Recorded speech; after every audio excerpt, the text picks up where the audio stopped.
Yes, yes.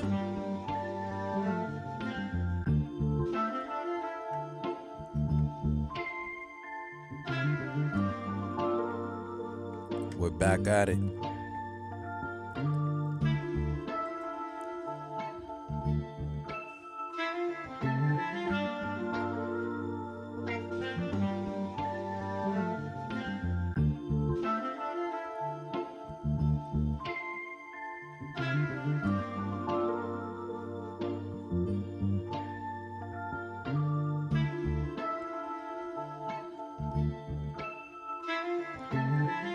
We're back at it.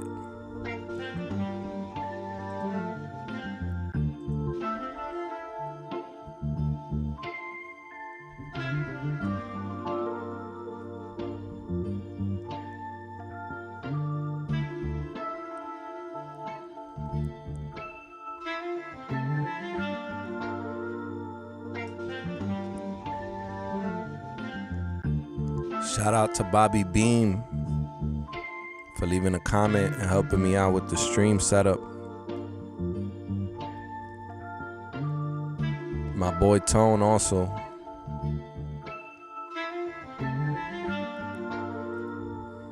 That's why community is important. I just changed it to a few settings basically, just to make sure everything's coming clear without any stutters. I was on earlier just checking in, a little early check-in. We didn't get to cook anything up. Now we're back. I'm gonna get on the ASR, chop up a sample.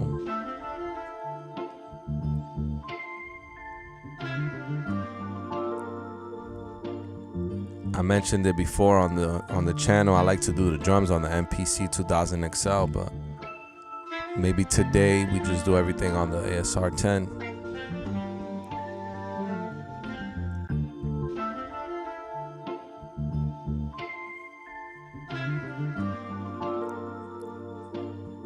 I'll start with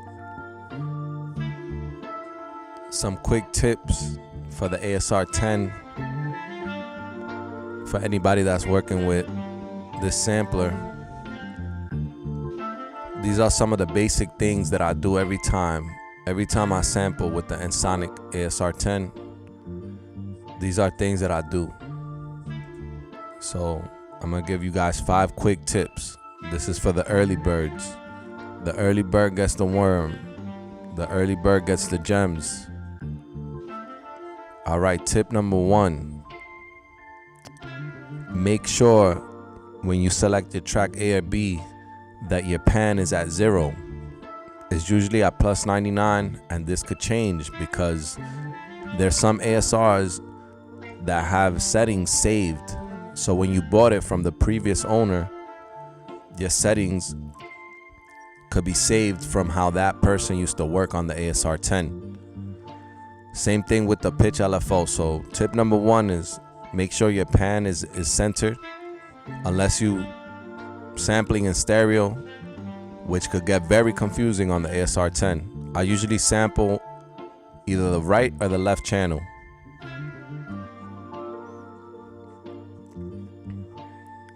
Okay, I'm getting feedback from my phone.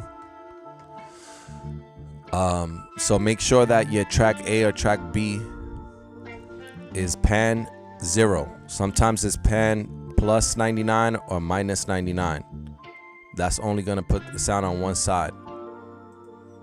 The next thing is when you see the indicator that shows the side that you're monitoring, you wanna make sure that your gain stage is right.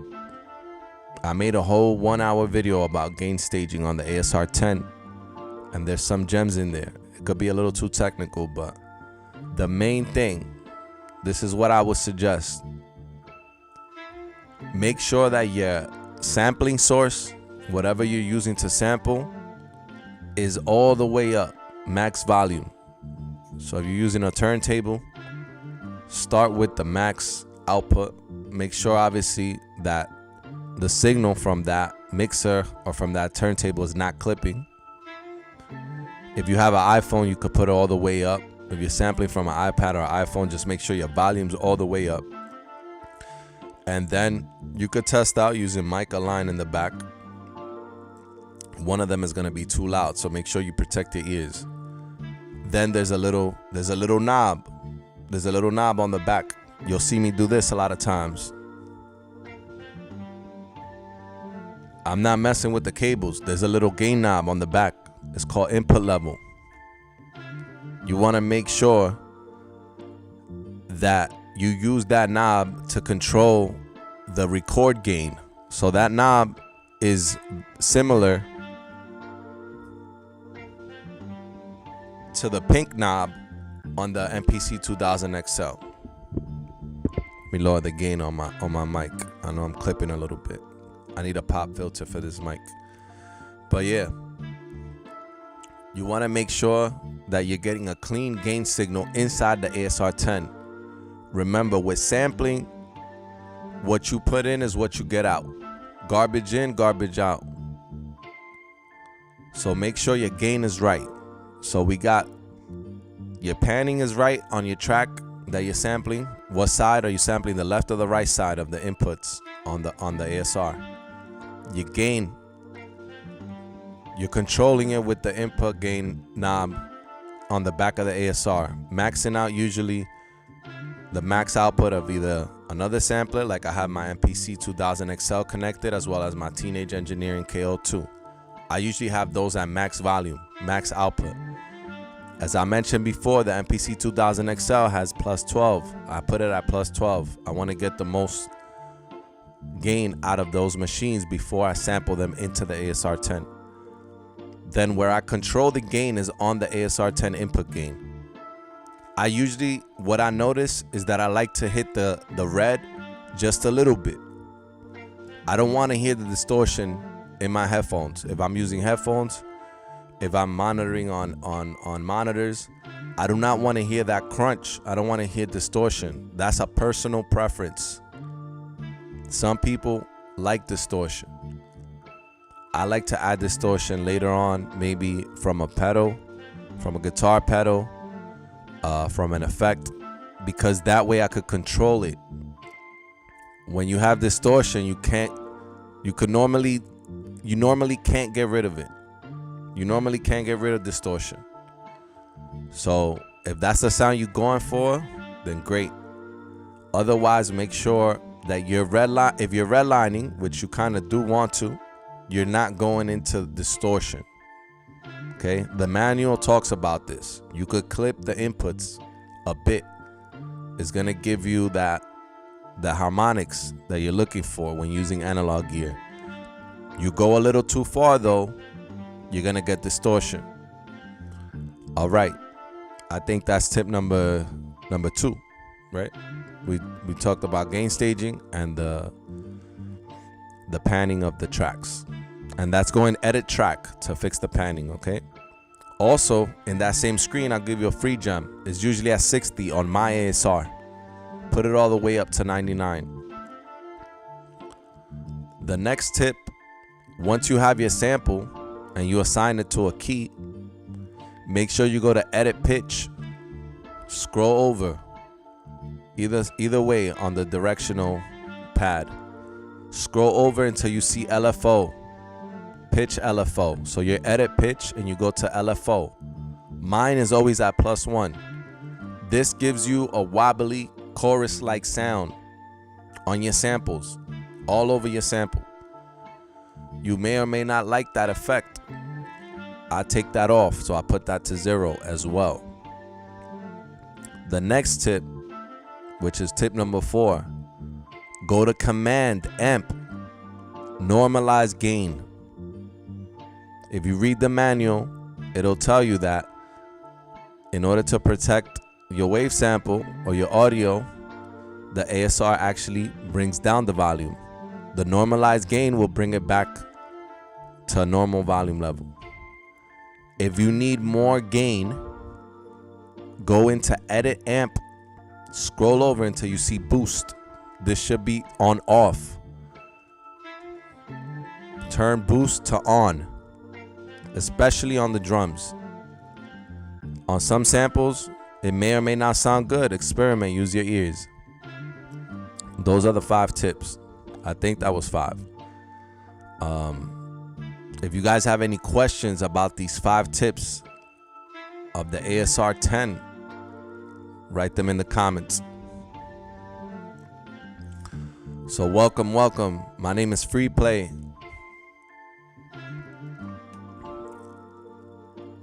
I'm a recording artist, record producer, record engineer, and a sampler enthusiast.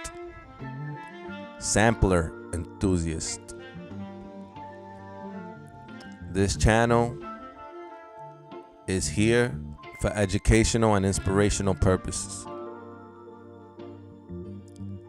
I'm not here to sell you anything. I'm not here to sell you a sample pack. I'm not even here promoting my own music. I'm here to show you my process so that it inspires you or helps you find your process. I'm here to share all the knowledge that I have on these samplers.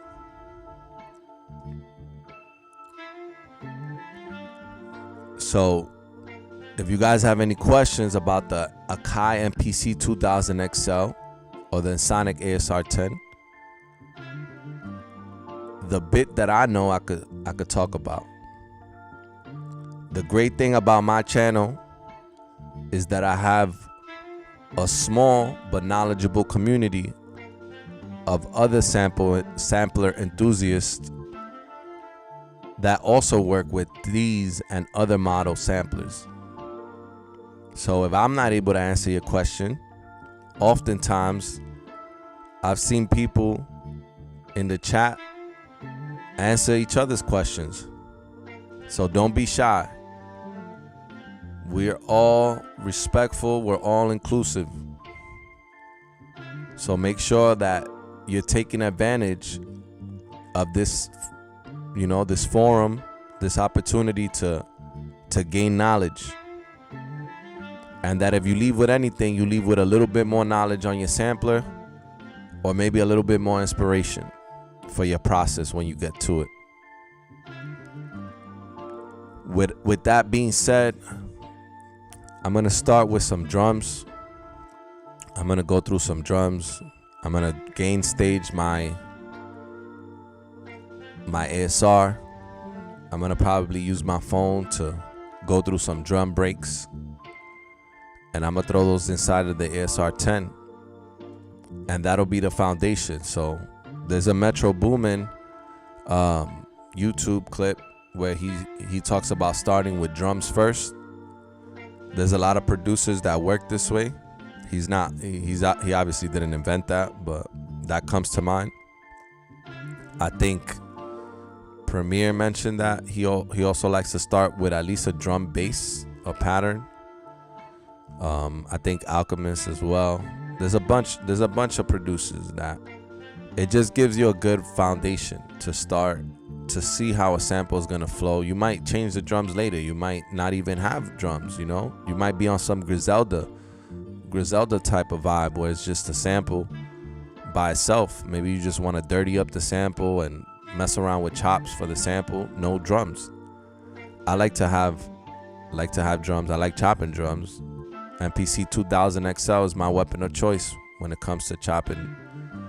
My last 2 streams, I believe, I was chopping up a drum loop, showing you guys how to get a perfect loop, showing how to put it on the 16 pads so that you could rearrange that loop however you want, chopping it into little pieces, Pete Rock style. Shout out Pete Rock. So today we're gonna look for drum breaks, but instead of the MPC 2000 XL, we're gonna rock it on the Ensoniq.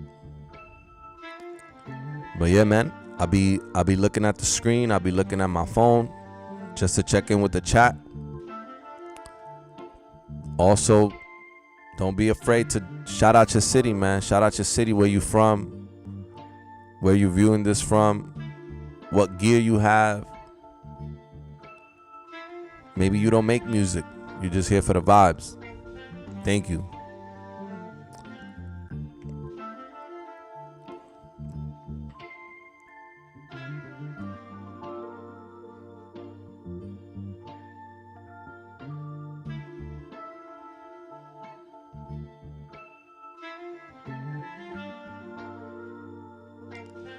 Let's get it. Let's get it.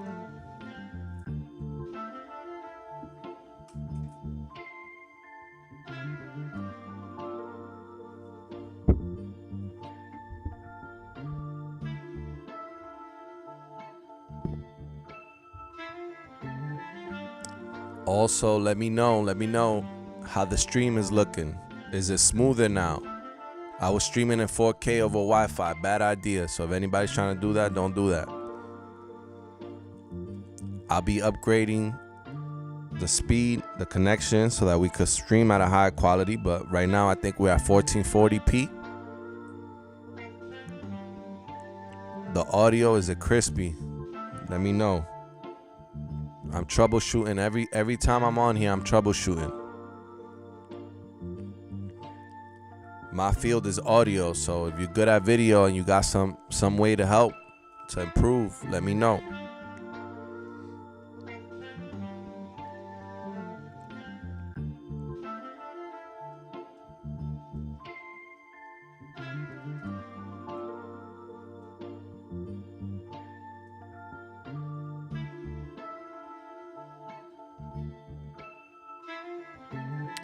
All right.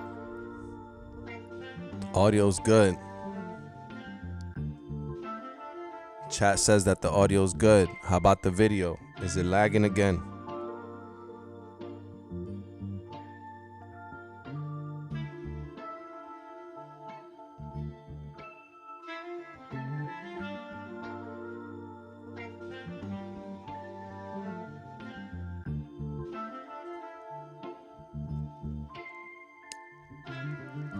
Yes, yes.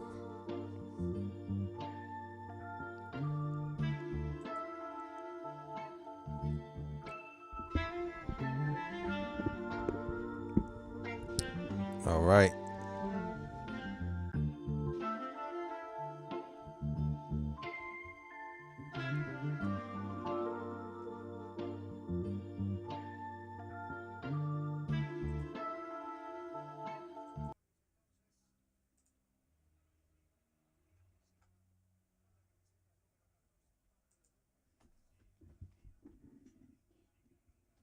All right, no lag. No lag. Thank you. Let me read out that name. I can't see it on my phone right now. My chat is delayed. Let me see if I reload this up real quick.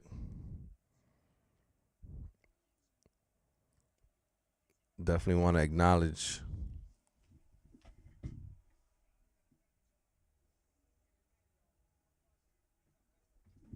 Freedom. Let's get it. Freedom. Shout out to you, man. Thank you, man or person. You know what I'm saying? Like I said, I'm always assuming is like dudes in here because we the ones that geek out over samplers. But for the most part, I've seen a lot of ladies ripping it on the samplers. So if I say thanks, my man or my dude, that's just, you know, an oversight. Let's listen to some drum loops. So a lot of the times I use splice on this channel because copyright strikes. I'll say it over and over again. I tried sampling off of vinyl and I just get copyright strikes or demonetized or not able to monetize, which isn't the ultimate goal of this channel, but it doesn't hurt. And I've also gotten my audio muted for using copywritten material. So Splice is one of the many plugins or platforms that I pay for, and it has a very large library of sounds, of samples. The intro music that you heard was just a loop from there that I was playing directly from the desktop app. And yeah, let's see what we got here. So right now, these drums that you're hearing back is probably only sounding out of the right ear because of tip number 1. If you guys were here earlier, I was giving 5 tips. Tip number 1 is take track A, edit track, scroll over. My pan is at -99. A quick shortcut to get it to 0, hit the up and down button at the same time. So instead of having to go all the way down from 99, you could hit up and down and it'll reset to 0. Same thing with that LFO window that I spoke about before. Let me get a little closer to the ASR 10 because that's what we're going to be working on mostly today. And I'm sitting sideways so I could not give you guys my back completely. All right, so then also my 8-track A mix is at 60. I'm going to just pan over until the line is under that 60, and I'm going to just boop all the way up, 99.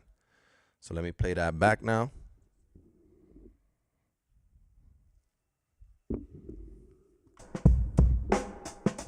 Now it's in stereo.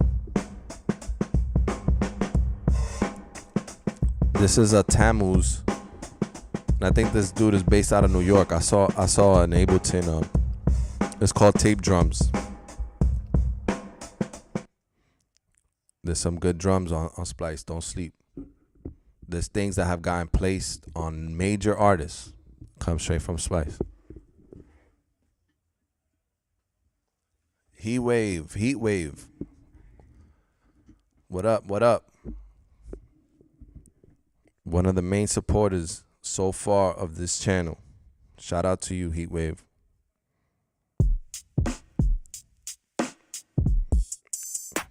When I'm listening back to drum loops, personally, I like things that sound a little dusty, like it came up from a vinyl record. Like, for example, this loop right here, this sounds a little bit too modern for me. Or like too Neptune-ish.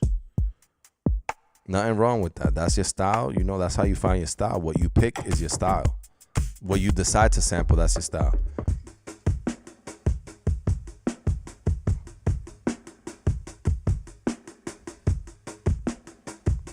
See, this is some that the snare, I like how it sounds. The hi-hats are going a little crazy for my taste. Tammuz again. His stuff sounds dusty, has a little bit of reverb on it.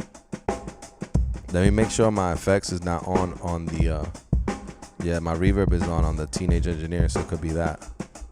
Let me put it all the way dry for drums.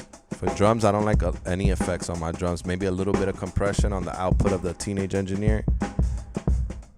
If you hit shift output on the Teenage Engineering, you could mess with the drive. Shift output. And then you hit you could turn this orange knob that looks like the record gain knob from the MPC 2000 XL. If you guys haven't noticed yet, the KO2 is modeled pretty much after a 2000 XL. That's the inspiration, in my opinion. I'm not an engineer from that company, but you can't deny the similarities. So this is me using that drive on the shift output of the Teenage Engineering KO2. So by doing that, I could start already prepping my sample. By doing that, I could already start prepping my sample. I know I give you guys my back sometimes, but right now this angle, that's what I'm able to do. You know what I'm saying? I'm not trying to give you guys my back. I'm talking and I'm messing with my samplers. So right now, that's what we're working with. All right.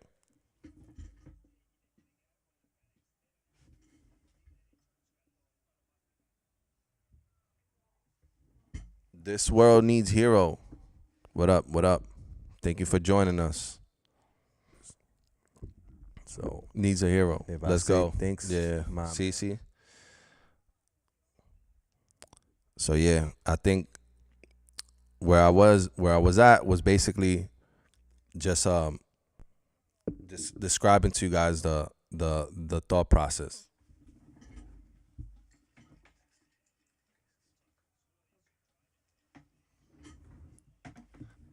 So yeah, I'm affecting the drums already on the KO2 so that I could come into the ASR already with a little bit of flavor. It's going to give you a sound. You know, you could do this by driving the outputs of your mixer. You could start mixing on a DJ mixer. If you're using a turntable connected to a DJ mixer, you could start filtering your samples, taking out some low end, maybe boosting a little low end on your drums.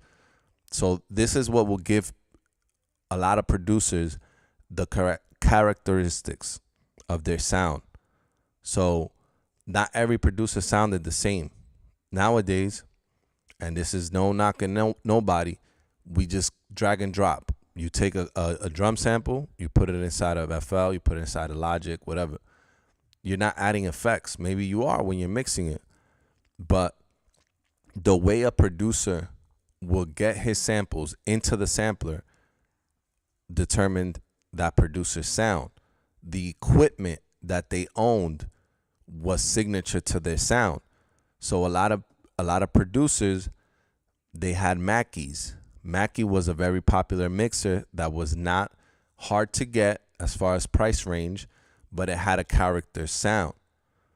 I don't have my books around here, but I have an MPC book, and I forget the title of the book, but there's interviews on it.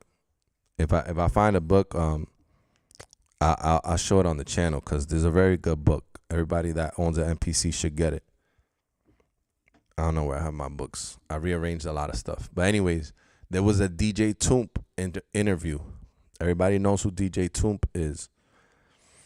Everybody in the producer community, at least. And if you don't know, look him up. He talked about the sound of the Mackie and how that influenced hip-hop.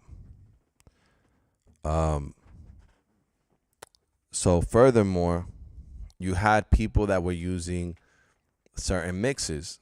The Vestax, for example, was a very popular mixer amongst hip-hop DJs that were into scratching.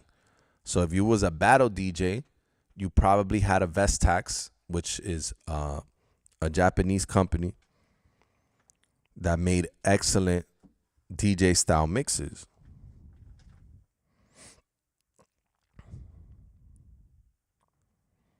This world needs a hero. I've been running my Live 3 into the Chroma console, then back into the MPC external effects. So many ways to get different sounds. Exactly.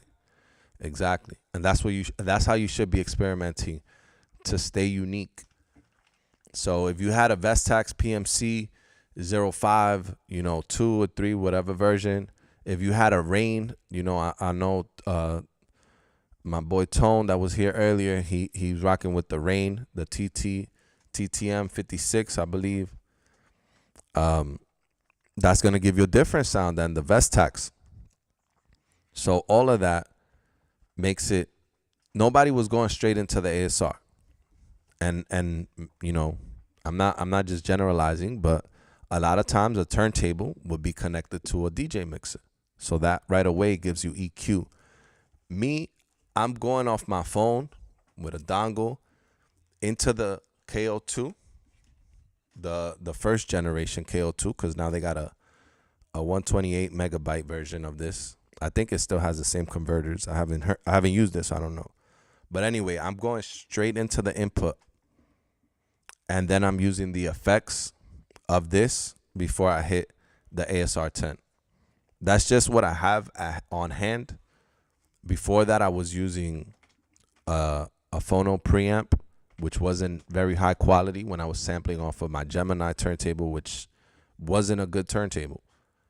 If you got a Technics 1200 or 1210, shout out to you. You got the holy grail of turntables. So from there, I'm going into the ASR 10. I could add reverb. I could add compression. So there's just a little bit of compression on these drums while I listen to them and find a pattern, or a drum break that I like.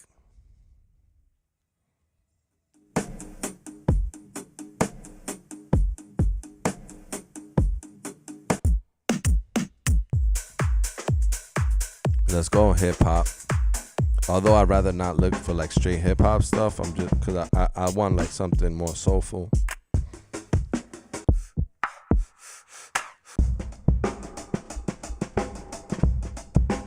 Yeah. So that one I like. We were talking yesterday with Reynaldo was here. I like drums that have a little snare roll in them. It's like I saw Jake one use a pattern with a snare roll, and that always caught my attention. So let's put this into the ASR 10. Let's put this drum. Let me play it back to make sure that my levels are at the place that I want them.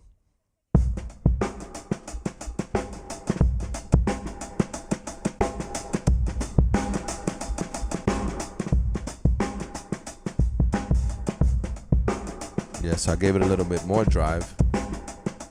Now I'm gonna mess with the input level on the back of the ASR.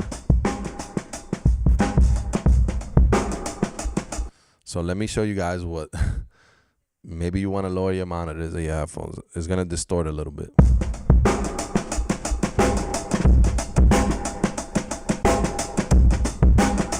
I don't like that. So where I want to be is hitting the red a little bit.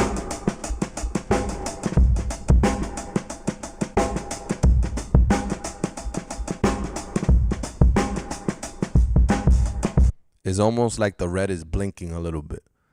So that's the level that I like to red line at. So now I'm gonna hit sample, input dry, and then if you click A or B, it'll take, you know, the left. That's the one that I want to use, left. Hit enter. Pick a sample instrument. All my instruments are not lit up, so that means I could pick 1 through 8. I'm gonna pick instrument 1. Now it shows like a little gain kind of like indicator, and 1 is red. Then I'm gonna hit enter again. It says waiting. I have 184 seconds left because I'm sampling at 44.1. If you sample at the 31 option, then you'll get more sample time, because we talked about this yesterday. That lower frequency is not capturing as much high end. So if you're going for that lo-fi sound, you want to be at 31. Let me hit cancel real quick. So you go to is that 23 voice 44K? That's where I'm sampling at. You could also sample at 31 voice 30K. So instead of using 23 voices, it says more voices, 31 voice 30K, but it's capturing less sonic information, if that makes sense. So you get more sample time with the 31. So if I go to 30, I hit sample, input dry left, pick sample instrument 1, waiting. I have 272 seconds of sample time instead of 272. Let's remember that number, 272. No, let me put it at effects 44, sample 184. So you get about 90 more seconds, a minute and 30 more sample time when you sample at the 30. And if you're going for that lo-fi sound, you want to be at the 30 because you get less high-end detail. All right, so now the ASR is waiting for a transient or for a signal. So I'm gonna hit play on this loop.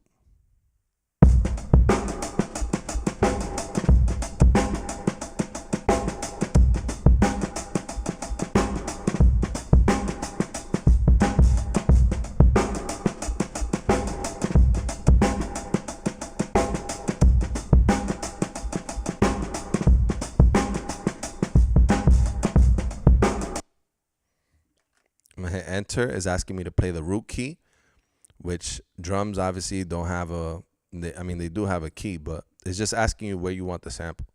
I put it in the middle C right here, which is normally C3. But you'll see the ASR automatically pitches your sample across the whole keyboard. You could play with this. You could mess with the tempo, etc. We're gonna leave it at the same pitch. Remember my tips from earlier. I go to edit pitch, scroll all the way to the side, make sure my LFO amount is at 0. So I hit the up and down arrow because it's at 1 on my ASR. Let me open up the chat.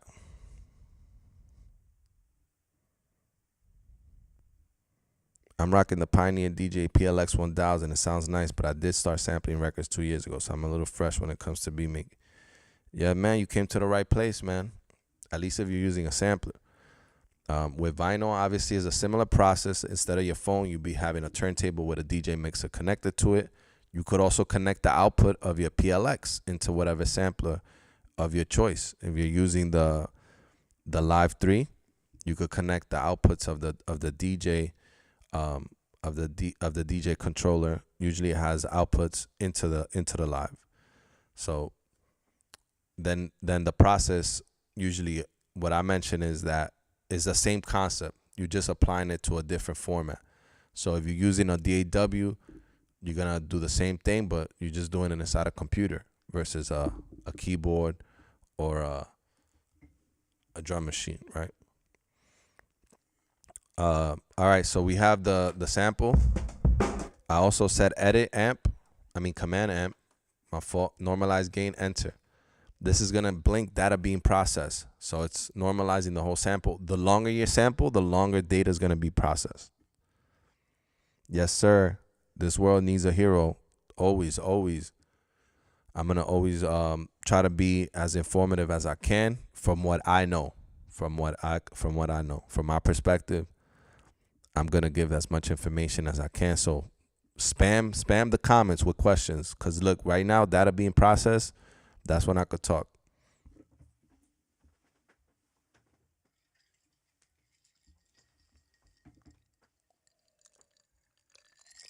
It's still going.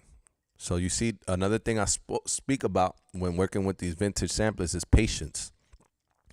Your patience will be tested. You also have to have patience because this sampler is from 1996, 97 around it. I could look at the back. I know I took a picture of it. It says the actual date that my ASR 10 was manufactured.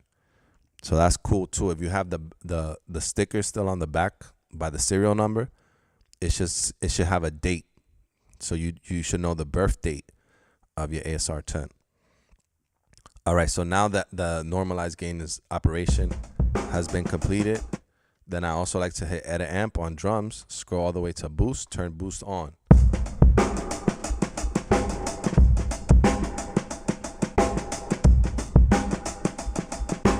So I don't know, I think it was Alchemist that said, or somebody, that the ASR drums don't hit hard. And I don't know. To me, that's hard. That hits hard. Let me play the sample the way I brought it in, and that's with the boost. So this is the sample playing from my phone through the Teenage, going through the record inputs. Let me put the volume all the way up.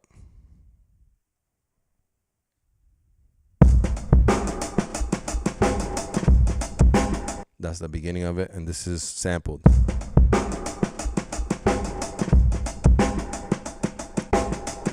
One thing I do notice is a little bit of softness on the transients, so maybe that's what people talk about compared to it not being sampled, right? So use your own judgment there. Thanks for. Do you have to do regular maintenance on them older samplers? Yes. Yeah, man. I don't know. People say that you got to get an MPC to get your drums to hit, or the SP1200, but I like how they hit on the ASR 10, and I think Jake 1 makes his drums hit hard too, so no complaints on my end.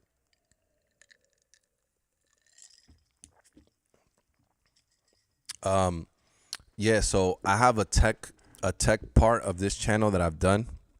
I haven't worked on them in a while, but right now my tack switches are giving out on my MPC 2000 XL. So there's some buttons that don't work, or you got to press them a lot, because every button, or every tack switch rather, if there's an engineer here, they'll be able to say correct me if I'm wrong. There's a click life cycle. So every time you hit a keyboard, for example, you get 1 million clicks. These things were created, back in the 90s. So now, 30 years later, that click amount is nearing its end on a lot of these machines. So I had to replace on the MPC 2000 XL, for example, I had to replace the pad sensors. That's just a sticker with a ribbon cable that I had to open up the machine, clean it up. I ordered it from mpcstuff.com and I did it myself. I tried to fix my note variation slider with my cousin Ivan. Shout out to Ivan. I couldn't, I burnt out the traces. I burnt out the traces and now I'm not able to fix that. On the ASR 10, I've had to replace keys. So if the camera's able to catch it, it might be hard. Most of my keys are yellow, except for this one key that was broken key, and I replaced it myself. But I'm missing like a spring on it, so it's a little bit like not even right here. That's just a pet peeve, like OCD, but it all works, and it passes the keyboard test, because the ASR, when it loads up for the first time, when you turn it on, every time it says tuning keyboard, take your hands off, don't press nothing. Sometimes when you do work on this machine, on the keyboard section of the machine, you can mess that up, whatever sensor it has there, and then if it's not able to tune the keyboard or go through that process on the startup, on the load up screen, you pretty much have a bricked ASR. And it won't start up without the operating system inside, like a floppy disk that I have, or if you have it on a SCSI drive or on a GoTech or whatever, you could start it up that way. I like using my Keylab 61 with the Live 3, having access to 61 samples up front. Yeah, man, that's what I got right here. That's the Keylab. I got the Keylab 61 right here. That's this white keyboard. It's broke. One of the keys are broken on that. But yeah, things break in the studio, and if you have a tech handy, or if you're not afraid to open up your machines, which I've shown on this channel, you could get a lot done by yourself, and you learn along the way. You do risk messing things up. Some people are scared to open. I remember posting it on the forum, on the Ensoniq ASR 10 forum, when I opened my keyboard, and people were like, "Are you a tech? Like, you're so brave." Like, I couldn't. I'll be honest with you guys. I couldn't afford to pay a tech. So I could afford to buy the part. So I bought the part, and I looked at videos until I felt confident, and I took a jab at it myself, and thankfully I was able to get this back up and running. But yeah, with the vintage samplers, this is when I talked about on another video, I had our vintage samplers worth it in 2020, whatever year it was that I made that video. And that's one of the things what you mentioned on This World Needs a Hero is maintenance. So you better be prepared to either, learn it and do it yourself, or have a budget to pay a tech. I have a tube tech that's broken right now. That I tried to get in there myself, but I'm a little bit like hesitant to go in, and I'm waiting on one of my friends to help me fix that. So yeah, if you have analog equipment, maintenance is a very big part. But maintenance is part of any studio. Damn, this hat is bothering me, man. Y'all know that little middle thing on the hat? It's like the headphones are pressing on it. But yeah, maintenance. But don't let that stop you, man. If you want a piece of gear, just know that, especially vintage, that's what comes with the territory, man. Don't be afraid to open things up. And it's like if you have a car, you're going to work on your car. You know what I'm saying? Especially if you love that type of car. If it's an old model, you just get the manual and you look at videos now. Everything's on YouTube. So you can't be afraid to get in there and get your hands dirty, right? You could break things, but you could also fix things. It just depends. If you evaluate, like, for me, for example, with the tube tech was like a $4,000 compressor. Yeah, I could try to do it myself, but if I mess it up, that's $4,000 that I'm back down. If it bricks completely. With the ASR 10, yeah, it's a couple $1,000s, but I just felt like if I mess this up, I could either buy another one, or it just was a cost to like reward ratio, I think. Risk to reward. I don't know if that's the right term. I used to be a slot tech at a casino. Oh, man, that's an interesting career, bro. We would open up machines and have to troubleshoot all day, changing out switches and buttons. Yeah, bro. So you ready for this? You ready to have a vintage sampler, man, for sure. This is the same thing. That's my cousin that helped me with the MPC. He's a mechanic, like an auto mechanic. So he solders bigger things. So when he saw these little tack switches, he's like, I could try, but I don't know what, if I mess your stuff up, don't get mad at me.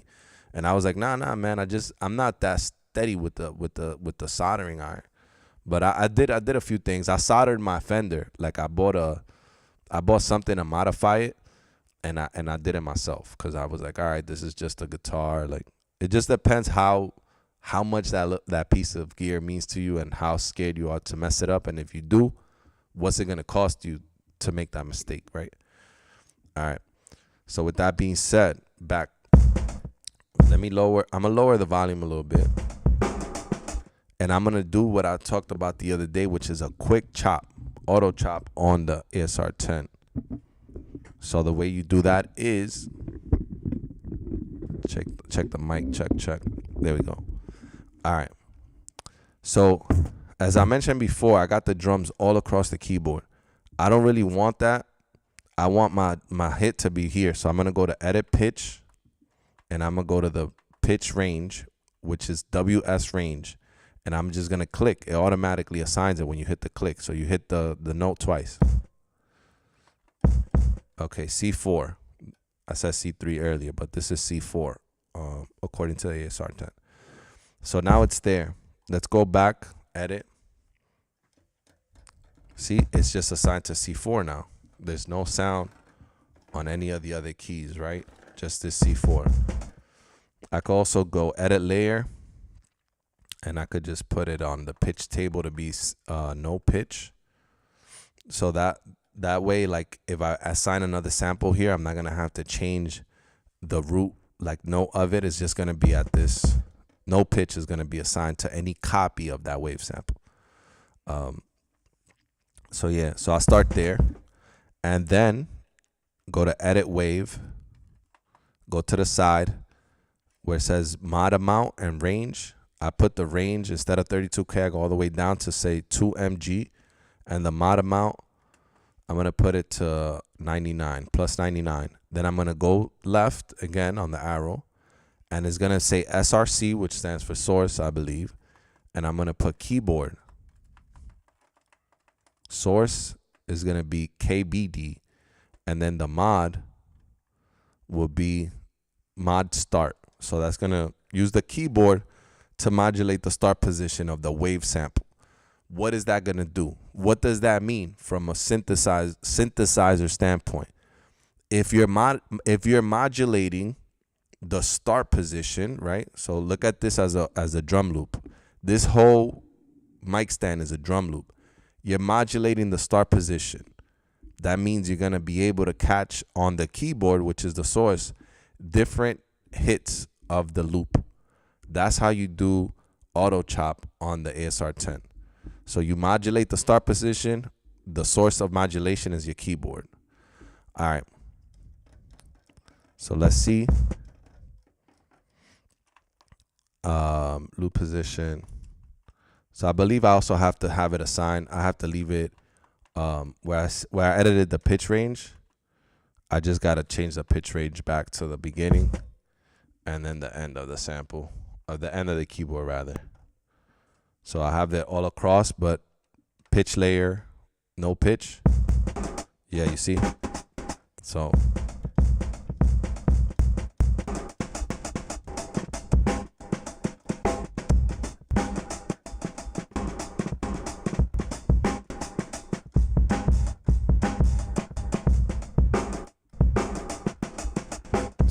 you'll find that there's different chops from the loop already on your keyboard if you do it this way.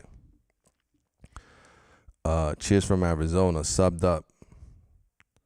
Yes, man. Thank you for the sub, man. I can't thank you guys enough. Thank you for subbing, and thank you for tuning in from Arizona, man. Cheers to that.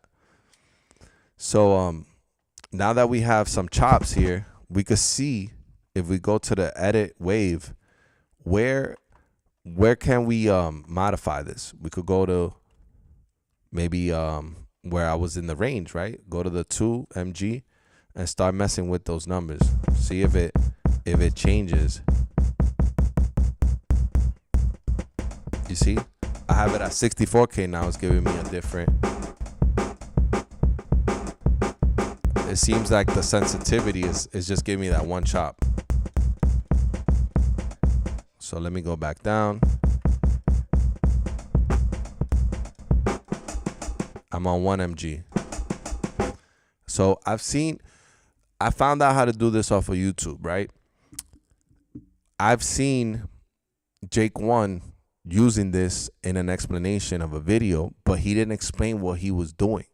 So a lot of you'll notice, and they're not gatekeeping, right? But a lot of producers, they'll do stuff and they're not explaining it because they might not have time, or they might just, like, you know, back in the day, a lot of it was figured out. Here's a keyboard. You got an ASR 10 already. Go figure it out. But I was able to put 2 and 2 together, and I'm like, wait, it looks like he's not chopping it like one by one. Maybe sometimes he does. You know, I don't know. I don't work with him, but I know it was like an auto chop thing. So this is the way that he was doing it, and you could find little like there was a little snare thing. That little hi-hat thing. So I've seen him use little like things from breaks like that. Like it would just be like, you could use a drum pattern. Like on another track, I'll load up a kick and a snare, and then I'll just come back from this loop and just take literally that.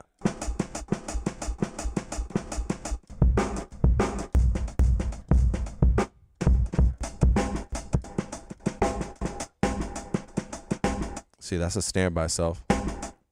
And there's a kick by itself right here.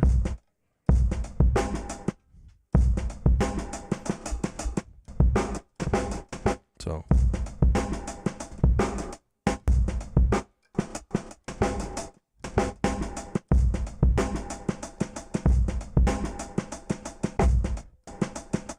And then like here, I'm not just playing the loop like how I would on the MPC, which is like either in a certain sequence or like hit by hit. Like I could mess around now with this drum loop chopped up by the ASR, modulating the keyboard in the start position, and I could start coming up with a drum pattern that's unique based on that sample. So it's not going to be played out exactly how that sample was. This is part of my process. Sometimes I'll just use a little hi-hat hit on that and load up other drums, but I think this has enough.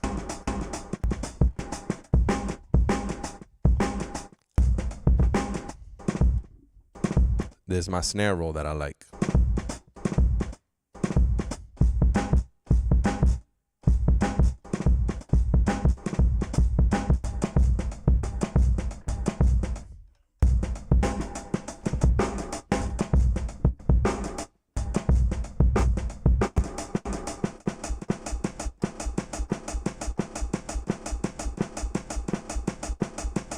I might even use that hi-hat just over and over. So the BPM of that drum loop was 90, I believe. I'm gonna go to edit sequence and scroll over to the tempo. Is at 100. I'm gonna put it at 90.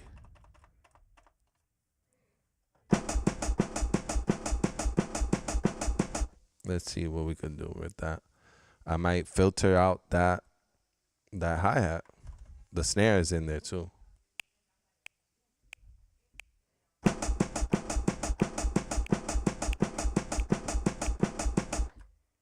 Two bars, yes. Let's see.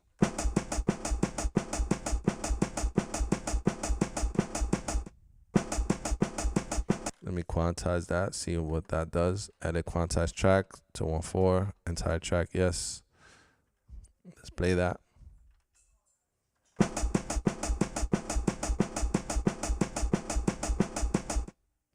Okay. Let's see.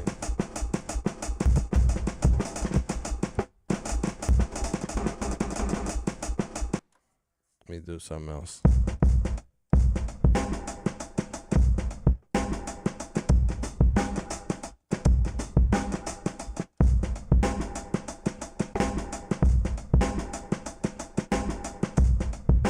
Yeah, that I could do that with 2 keys, right? So I could do, and then hit that key again. So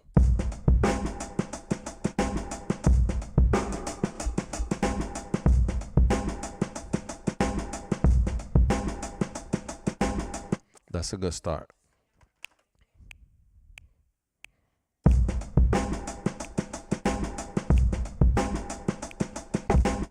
Hold on, let me do it again. I almost had it. Let me keep the old. Let me do it one more time. Is this one? Okay.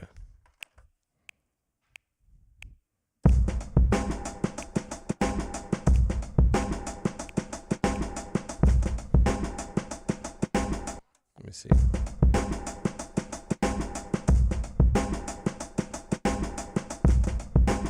Do it one more time. Hold on, one more time. This is it, man. Like you're not gonna get it right the first time. I mean, I'm sure y'all seen the video of Kanye trying to make drums, and he's like doing it over again until you get that pocket that you're hearing from that sample, from this sample. I already heard something until it comes out the way that I heard it in my head, that I know I could do it with this. I'm gonna keep saying yes, no, trial and error. Keep trying.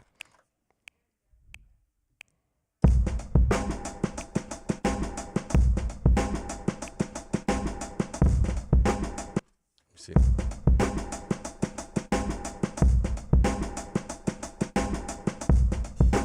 Almost.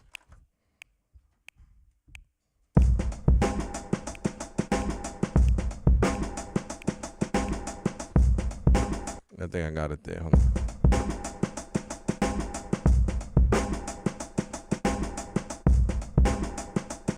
Let me see if I quantize. Sometimes you don't quantize these breaks because they're not played exactly to the click.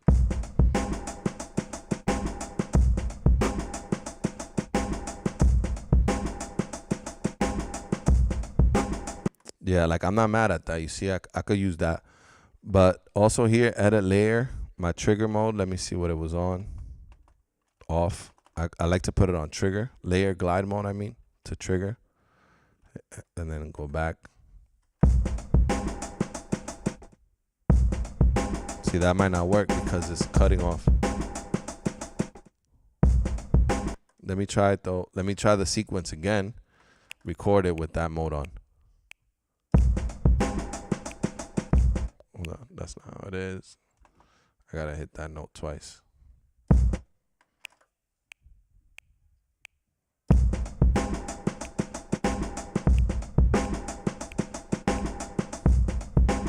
Let me see.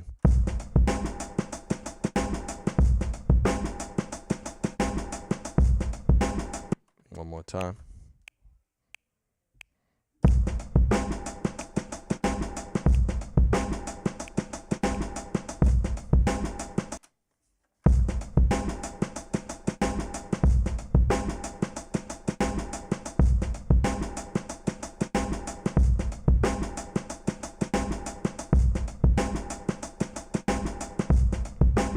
Yeah, that's like almost right there where I wanted it. And I know I could do it.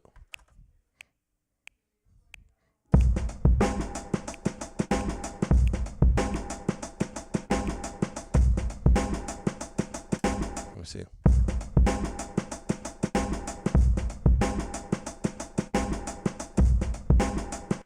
I came in early.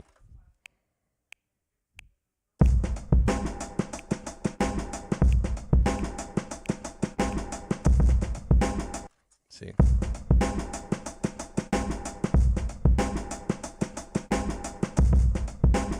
Double kick there.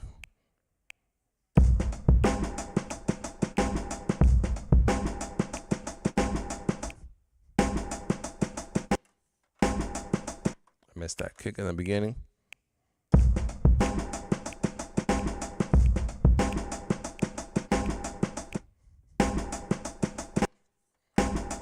It keeps erasing that front kick. Let me see.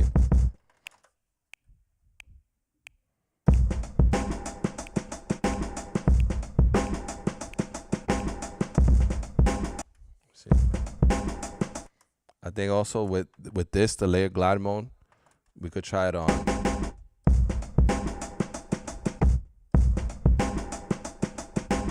Yeah, I think on legato might work better for this chopping style. Trigger when you have one shots, I think I find it works better, and the trigger mode ends up cutting off, kind of pad muting the next sound.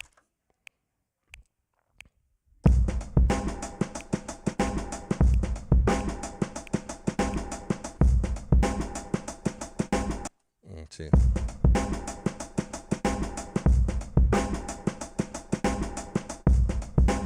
All right, and I'm at 90. Oh, I'm at 90. So yeah, that explains a lot too. I think. Let me check my loop. I think it was at 90. So yeah, it's just my timing on this. I could find another snare because when I'm lifting, so you could also mess with the envelope so that when you release the key, right, it doesn't just mute it right away. So that's gonna be on the envelope 3, I believe, times.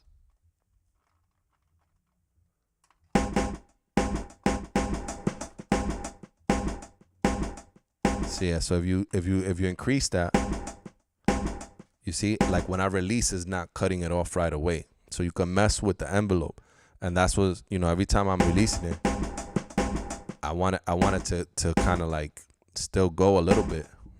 That's the ADSR envelope, right?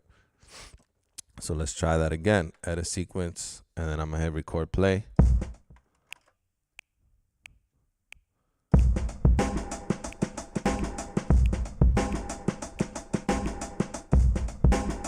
Let's see. I'm coming in early on that snare here. One more time.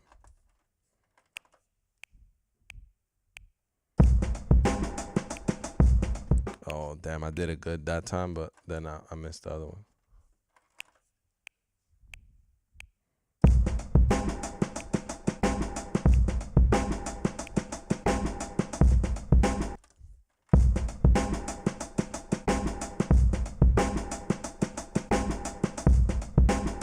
Yeah, so there, I'm closer, and then let me quantize that, maybe to 1.8.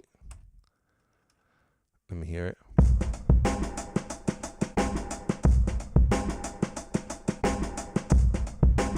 That's already, that's giving me that Jake 1 bop.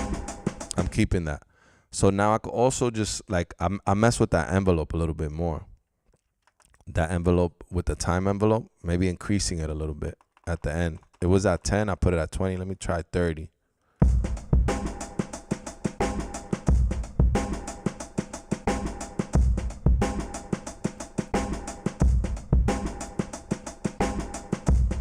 Woo! Let's get it. So y'all see what it takes to just get that pocket right? It's not as simple as you see when they show these YouTube commercials, man. That groove is nice. Heat wave, yes. We all felt it. And it took me like, I'm like, all right, it's not cutting off the right way. Let me try trigger glide mode. And this is all my, like, how my thought process is going. I could have probably skipped master. Somebody could have came in the comments and be like, oh, go to the time envelope, stupid, and change it. You know, not that, you know, you guys are nice, but y'all not gonna say that. But you know what I mean?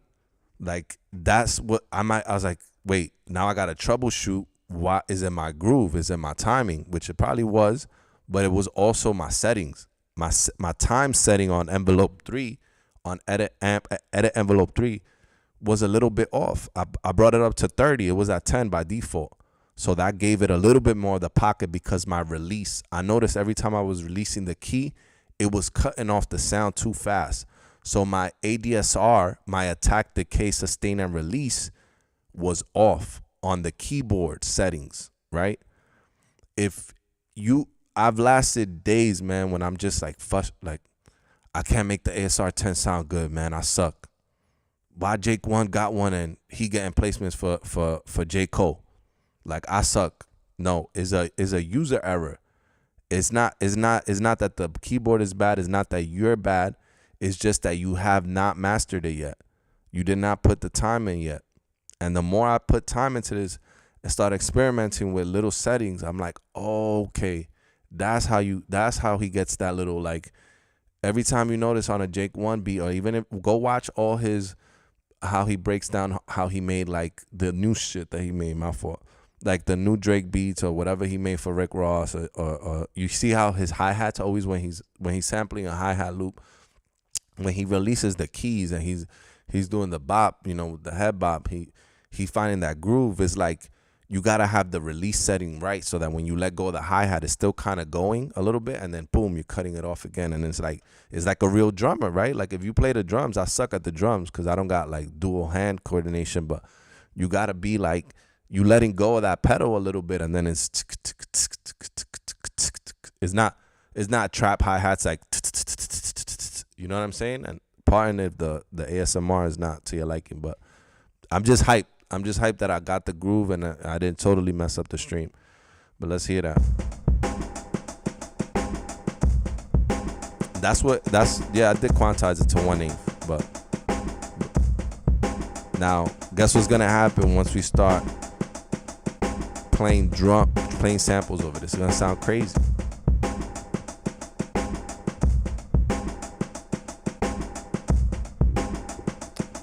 What would I do now, right? Let me lower the drums a little bit on the output on the thing. You could filter, so it's just the hi-hats. Let's go in the filter section before we start listening to samples, because once I start listening to samples, it's a wrap. Like, I don't even be wanting to add bass. I'm not that good at bass lines.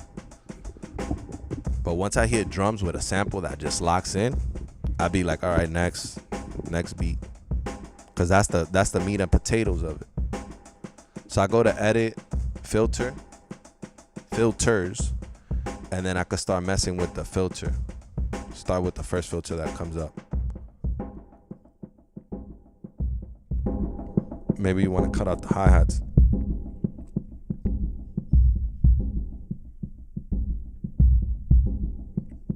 Look at that. Listen to that beautiful sounding filter of the ASR 10. It sounds like you listening to the music from outside the club. You know what I mean? That's cutting off all the highs. That's also, it's a dual high pass filter or low pass. It's called 3-to-1 low pass. Then it has another filter, which is 2LP, 2LP. Let's see what that sound like. Same way, it's cutting off the highs. Also cutting off the highs. Similar filter. There's one that cuts out the lows,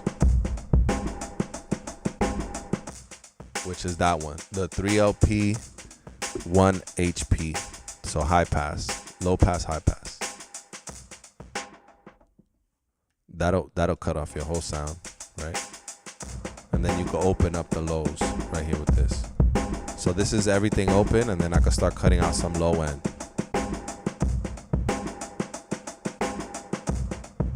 So maybe you want to add your own kick, right? So you could cut out some lows. Let me open up the chat again. I see y'all writing in there. Oh no, that was it. The groove was nice, yeah.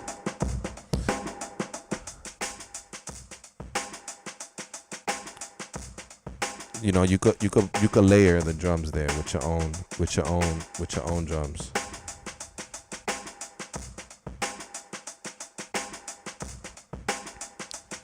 All right.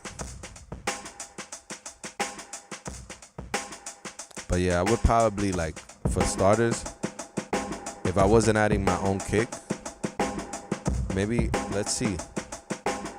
I have some sounds here on the MPC that I could sample into the ASR 10. Maybe they go well, maybe they don't, but you'll never know until you try it. Let me go into my drum kits. Drum kits. Do it.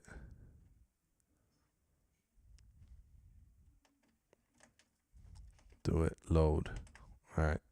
I usually do this before I start the stream, but I started from scratch because my power went out earlier.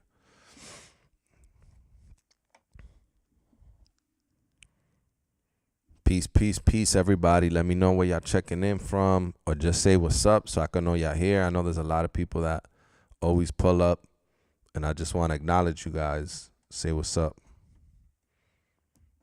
Okay. Make sure my B, I'm going to lower my input level because it's probably higher on B. So again, I got to go to edit track, housekeeping. Pan is at 99. I'm going to put it at 0. My mix level of track B, I'm going to put all the way to 99. Then I'm going to go to my mixer settings in the on the MPC.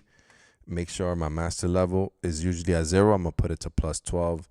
My gain is cranked, is dimed. How they say for guitar players, I dimed, my amp is dimed all the way up. We turned up.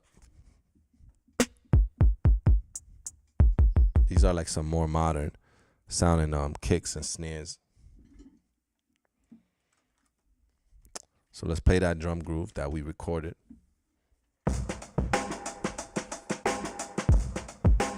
You could take any of these kicks and layer it. Go to your filter, see how it fits. Edit filter. Let me see.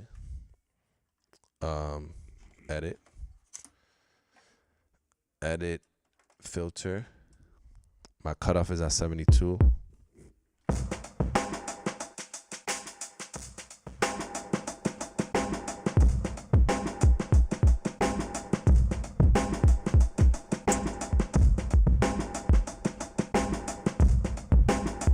This kick would be a good enhancement to that kick. I could tell by filtering it and by playing it along with the drum loop before I even sample this into the ASR 10. I don't have my MPC and the ASR MIDI'd together, so a lot of people would work with these two machines MIDI synced, or they call it I think it's called MIDI marriage or something like that, or you could call it sync. But yeah, it's when the in and the out of each instrument is connected to each other.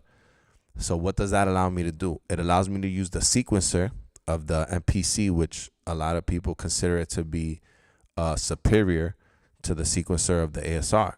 And it allows me to use the power of the sampler of the ASR, because the ASR is a more powerful sampler and synthesizer, which I consider the ASR 10 to be a synth. Because it has all the characteristics of a synth. It has LFO, it has filters. LFO is a low frequency oscillator, so it has an oscillator. It's able to produce a waveform, just like the MPC 4000. The MPC 4000 is I think, correct me if I'm wrong, my boy Tone has one. He knows, he's an expert in that. But that's the first AKAI MPC with a synthesizer in it. Maybe some of the rack units had a tone that you could use, no pun intended, to create a synth. So you could see other more like people that dive deeper into the ASR10 creating synth. We talked about Robin Boswain, I think that's the way you pronounce his name. He's a beast making synth sounds out of wave tables. So Transwave is the name that Ensoniq used, and that's a technology that appeared on the TS10 and the ASR10 back in the 90s, where you could take a transwave and scan it with the engine of the keyboard, if that makes sense. That might be too ahead of, is a little bit ahead for me because I haven't gotten there yet. But that's just showing you the potential that this keyboard has. It's not just a sampler to make hip-hop beats. That's what I mainly use it for, because that's the world that I came from, and that's the genre that I'm interested in. But this is a beast of a keyboard. The MPC is more for groove, for sequencing. Drum breaks was Roger Lynn, when he created that. You could watch his interviews. He was trying to have a drummer and to be able to write his song ideas and have a groove. You know what I'm saying? The Lynn drum, it was always like a drum machine.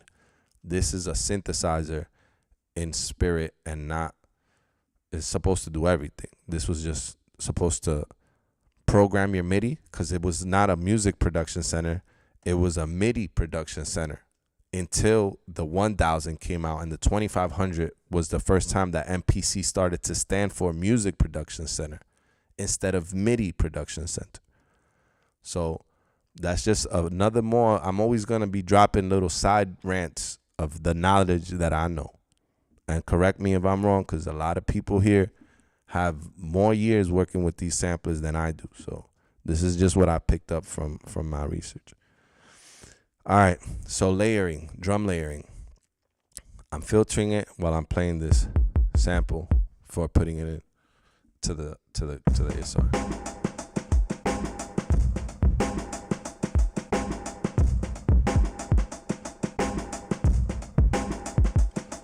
What I'll do is what I did the other day is that I triggered 2 samples. I go to my edit program on the 2000 XL, and on the assign window, I'm gonna click on this kick. I like the attack. This kick, I like the body. I like the body of this kick and the attack of this kick. So I go to mode. Instead of normal, I'm gonna put it on simul, which means simultaneously play another note. So this is sound number note 37. This is note 38. So I'm gonna tell it when I hit note 37, also play note 38. That's gonna sound like this now. I'm gonna make sure my full level is on the MPC, and that's a nice kick. It's already layered, and that's 2 kicks layered together. So a lot of times, this is not a requirement. You would take a drum break, chop it up, make a pattern so that you can make it yourself. It's not before, when hip hop first started, we were just looping. We were looping drum breaks. B-boys were dancing over the drum breaks. It evolved into, now you're chopping the drum breaks. SP 1200, boom, boom, boom, chops, chops. Play the chops in different order. Make it unique. All right. Now, the drum breaks a lot of times, because of technology, like we had the Roland TR-909, the Roland TR-808. Those digital drums punch the speakers harder. They were moving the speakers better because they're created from sine waves, right? So they move the speaker cone a little bit better than just a vinyl drum break. So if you read, I can't wait to find a book. I'm gonna bring it on the next stream, the book that I have. Talks about all of this. And then you layer the drum break depending on how you made the pattern. You layer it with one of these digital kicks from a TR-808. So a lot of producers had a real 808. You know, I think Toomp had a real 808. And then you would layer the snare with a real 808 from the Roland 808 machine to make it punch harder. You know, that was the initial goal of using these drum machines from Roland, usually, or, you know, Oberheim had a thing. They had the Lin and the LM1. All these drum machines were being used to layer your breaks so that your drums could hit harder than another producer's drums or whatever. So what ended up happening in the South, they was just like, we're not even going to use the drum breaks. We're just going to use the 808 by itself. And then you had, you know, like you had Miami bass music, and that 808 was hitting crazy. Then you had trap music that was hitting crazy. You know what I mean? So everything has a history and a reason, has a reason behind it. Oud Wood, what's up, man? Peace to you, Oud Wood 214. So yeah, that's where the concept of drum layering came about. The MPC, by the time the 2000 came out, AKAI already knew that the MPC was being used to make hip hop. So drum layering was a concept. They made a way to do drum layering. There's a way to do drum layering on the ASR 10 also, etc. But it's so that your break could hit a little bit harder, and then that's why you collected one shots, because then you're gonna layer. Oh wait, there's a kick on a record from the OJs that hits really hard, or from Impeach the President, you know, by James Brown. There's a Funky Drummer, whatever. You have a kick there that hits all the time. You have that open hat from Impeach the President that always hits All right, I'm gonna keep that in my floppy, just the one hit, so I could add it to when I do something like this.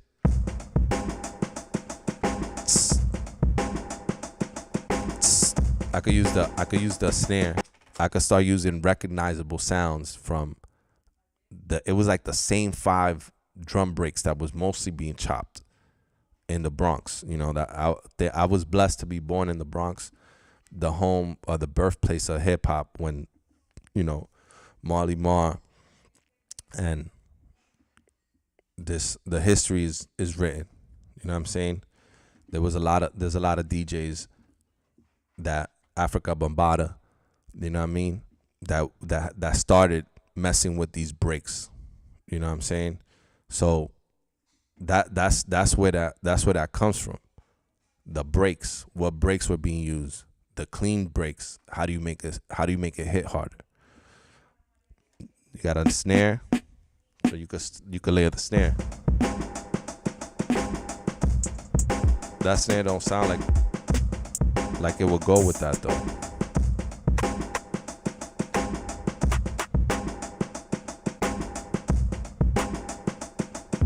I'm gonna just sample the kick, because those are modern sounding snares. You will sample a snare from another record, but right under it, you have that rhythm of that break that we put together earlier. So let's go to sample, input dry. Now I'm using another input, is the right. So I'm gonna hit the B button. It'll switch it to input dry right. Hit enter, pick sample instrument number 2 because it's empty. Then I'm gonna hit enter, waiting, and I'm gonna just hit where that layered drum sample is at once. I'm gonna play the root key. There's my it came from the MPC into the ASR, and obviously it's pitched. I could play it wherever I want, so maybe I won't change the pitch range. I'll just go to the LFO thing that I always do. Go to LFO 1. I'm gonna put it to 0. I'm gonna hit command amp. I'm gonna normalize the gain. This shouldn't take long because it's just a kick one shot. Data being processed. A couple of blinks. Command is complete already. Then I'm gonna go to edit amp boost on. So sounds the same to me, you know. So if you say, oh, the ASR, MPC, they both same output volume, you know. Oh wait, I actually have a little bit more gain left on the ASR volume now. To me, it's punching harder on the ASR. I don't know. Call me crazy. So now when the drum loop is playing, I could audition it.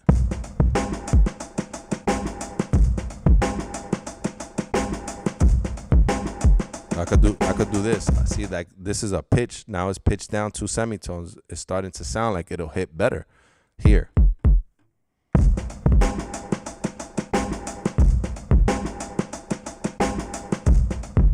You see?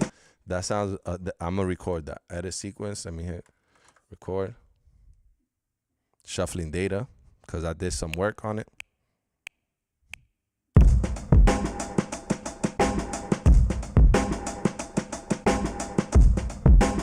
I'm not even gonna quantize that.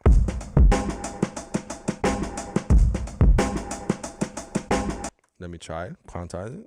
Sounds a little bit. I'm gonna just record it again.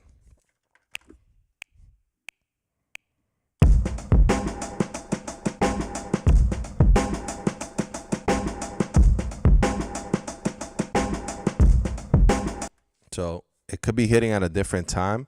What I'm also going to do is mess with the filter of 1, maybe take out a little bit more of the low end so I could hear less of the kick on the original sample.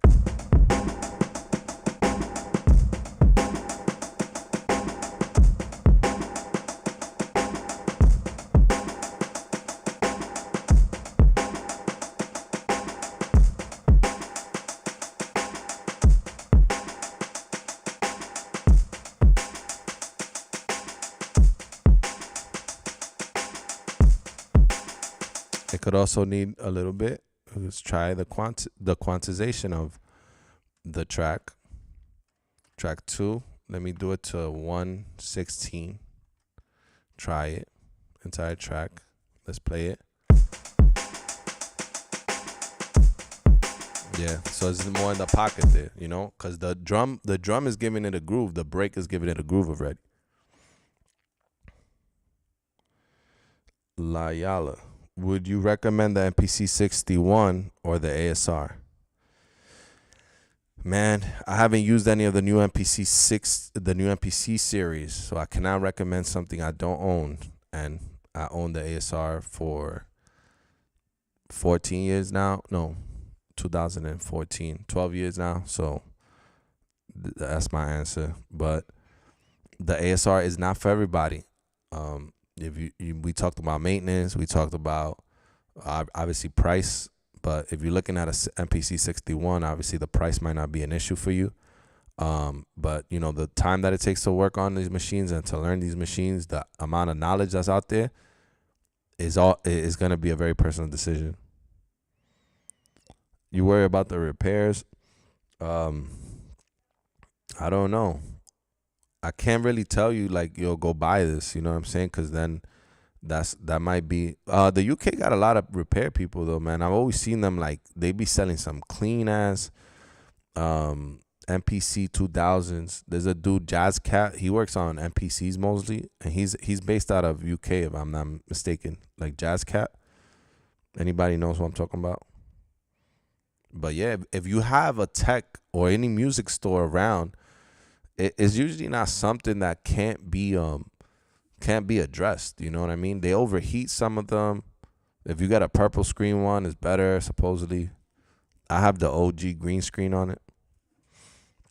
But yeah, if it calls you, man, like if you're called to work on an ASR, like damn, I just like the way it works. You're not gonna scratch that itch by getting a 61. I'll tell you that. Like a AKAI MPC 61 is emulating that workflow or you know, not trying to be that because it's his own thing, but that's I guess the format. I seen No ID rocking the MPC 61, so I know it's a dope keyboard. I don't have no doubt. I'm ready for all sound over functionality, not scared to learn at all. Yeah, man. Yo, I'm telling you, when I first got the 2000 XL, I got a broken one and I bought a machine MK1, and it never scratched that itch. It never scratched that itch, so I had to get this, man. And it's just like there's some pieces that until you get that piece, bro, you're gonna be searching for it, and maybe that. But that, you know, is not, you know, it's not cheap. You might get something that's broken, but once you get it, it's kind of like that thing, man. I remember my first car was a Honda Accord, a 92, and it was just like, whatever comes with this car, man, I'm just gonna fix it, bro. But I'm getting a Honda, you know what I'm saying? That was my mentality. So know that you will probably have to fix something, but hey, at the end of the day, you got an ASR 10, and that's what you always wanted. That's the way I look at it. But yeah, so let me hear this real quick. Now I can filter it back a little bit because I killed too much of the sound. No, it's not there. It's on this track.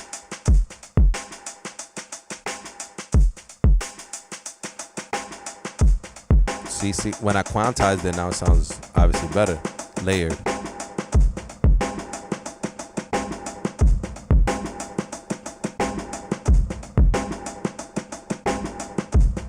Right there at 50. So I brought the filter down. So you see how I'm using my EQs. I'm using things to listen. That's not the final sound. I'm auditioning my kicks off of the MPC before I commit to sampling it into the ASR. So those are all tools that you have to make sure that you in the pocket. I'm quantizing. I'm not quantizing. You know what I mean? I'm seeing how it sounds quantizing, because when you quantize on the ASR, it asks you yes or no. Like, this is the new version. Do you want it, or you want me to delete it? So, you know, it's kind of primitive the way that it does it because the old computer, but that's how it works. Heatwave, agreed? You agreed with my answer, or what you mean?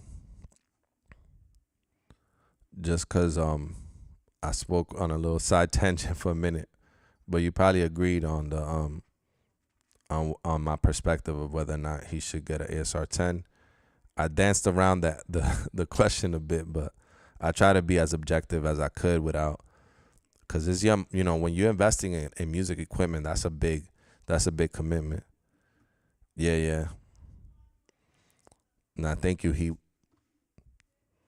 I like that you're very involved in the comments, man. That helps the algorithm, and it helps people like This World Needs a Hero get the algo to go to his page, you know, and then find content like this. Because what I'm trying to do is I'm trying to create the content that didn't exist about the ASR 10 when I was looking for content on the ASR 10.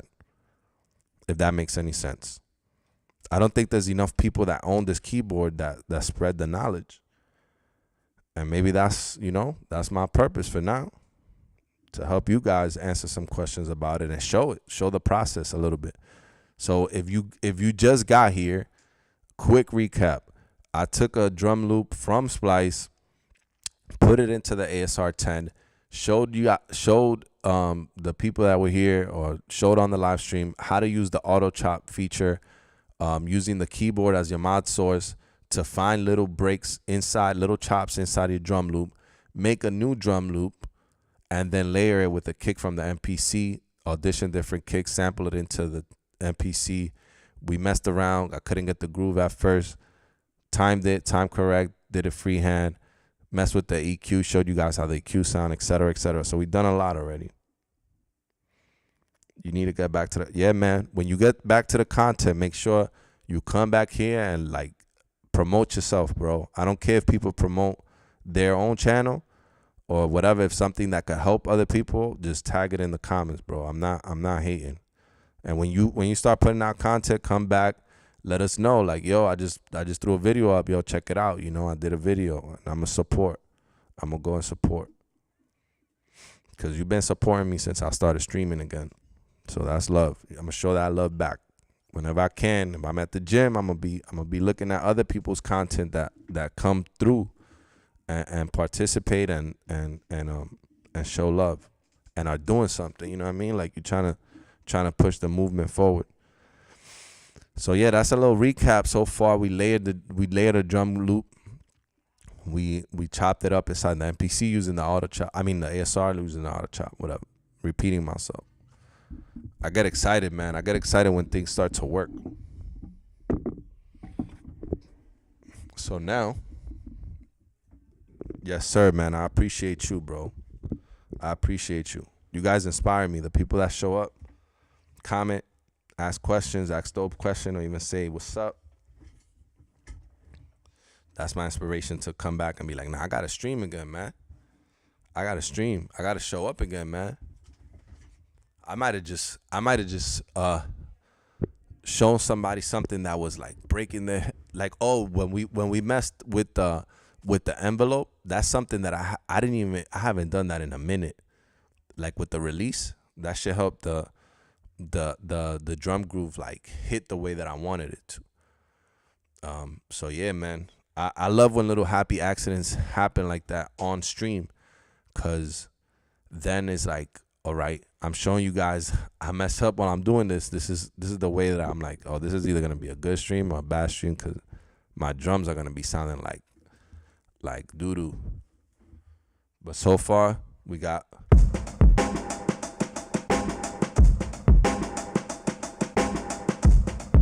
Then where I would go from there, I was showing this earlier. This is a little Splice cheat code, if you will. I'm not promoting, I'm not sponsored. I pay for my subscription. I'm not promoting using Splice. I'm using it again for the copyright strikes. But right now, if I had this drum loop going, this is a good groove. I got a break and I got a layered kick. I could layer the snare too, but you don't gotta layer everything. I don't think so. I used to do that before, try to layer every drum hit.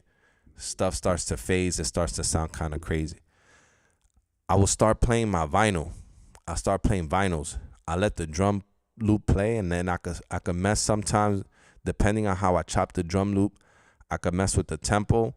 I just keep it at that tempo. It's at 90 BPM right now. And I just play my vinyl, and I'll mess with the pitch slider on the turntable. Whenever I hear something that I like, oh, okay, like over the drums, that's why I like the 2500 and I like the ASR 10, because you can monitor the external input while the sequencer is playing. The MPC 2000 XL, does not allow you to monitor the record inputs while the sequencer is playing. You have to stop it. So you cannot hear your samples while your drum groove is playing. And I believe the Alchemist mentioned that, like, he likes the 2500 because he can monitor the external in. And any sampler that you're able to do that, you know, probably a lot of them, is going to be good for this kind of stuff. So let me share my screen here. Make sure I don't got nothing crazy on my screen, like my bank information or something. Somebody gonna try to hack my nah, just playing. Let me share my screen to show you guys how I set up so that I could use Splice Bridge to listen to samples while I got my ASR playing the drums. Let me go to this screen 3. Let me know if y'all see the logic. So I go in here and I change the BPM to 90 because that's what my drum loop. 90 should be down. There we go. 90 there. All right. So then I go to here. I have a Splice Bridge instant loaded up, which basically makes your splice adjust any sample you play back. If this bridge thing is open, is gonna start playing your samples at that BPM. So you see this sample right here is at 70, but since bridge is connected and my session is at 89, let me put it at 90. Okay, there we go. And it's gonna start playing my any sample from my splice at 90. And then I try to hit play on my ASR at the same time as the one.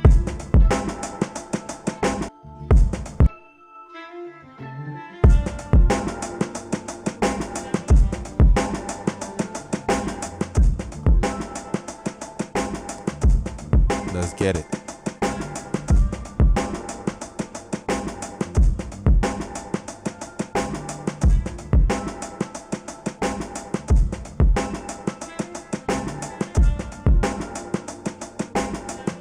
Yes, sir. It said message was retracted. Oh, I don't know why.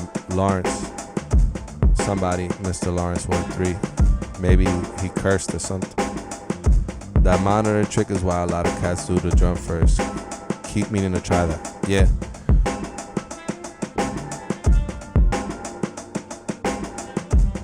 Okay, I guess it might have been like another, you was on another account. But yeah, man, that's why they like it. So you see right away, I could start playing samples.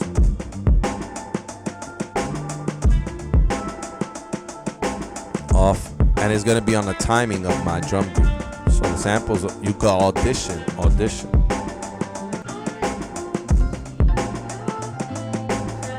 It might have gotten off of, let me lower it a bit.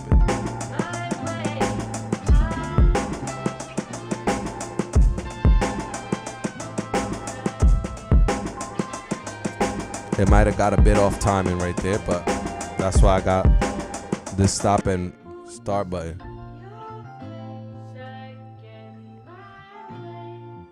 One, two.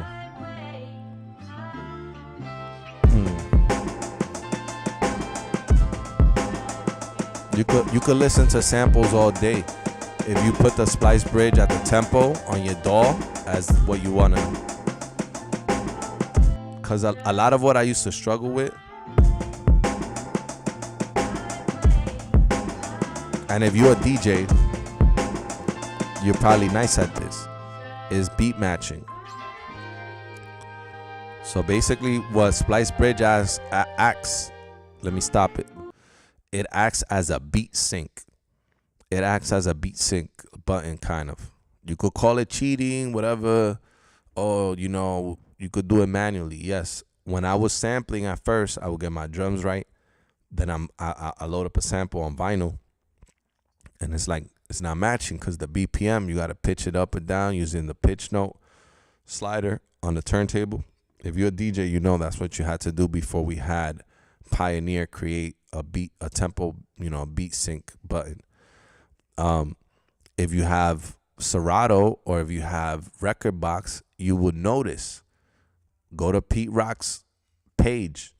I'm not saying this is how he does it, but he has a DJ mixer controller next to his samplers. You don't think these guys are adjusting their warp? You know what I'm saying? Like, I forget who it was too. I'm gonna look it up right now because I mentioned him last time.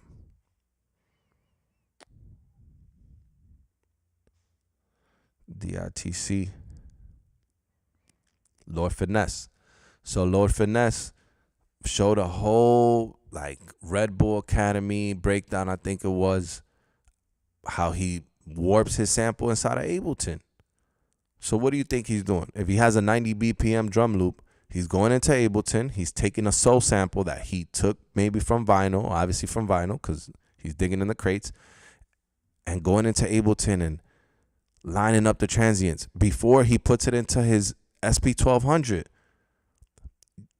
A lot of the sampling community is so caught up at being purist. And I've had people argue with me on my page, on my videos, talking about if I wanted to stare at a monitor all day, then I'd just stay at my job. That's not what we're talking about. Hip hop has always been about using technology to make better music, to make better records, to make your life easier. You're not going to get a medal for doing things the hard way. We use these samplers because they have a sound, not because we want to prove to other producers that it's harder for us to make a beat than it's harder for you to make a beat in Logic or Ableton or FL Studio. That's not the point.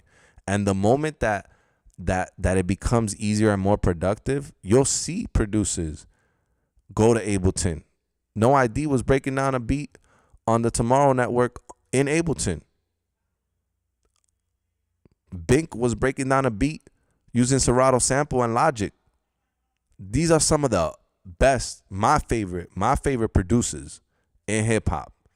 Bink, No ID, Ye, he's still using the ASR 10, but you think he won't go into Serato or Record Box and line something up, or go on Ableton and line something up? Use your technology to your advantage. Don't get caught up in that pure. I mean, I know maybe some of the people here might be like, nah, I'm all analog, but still, that's there to help you. That's there to help you.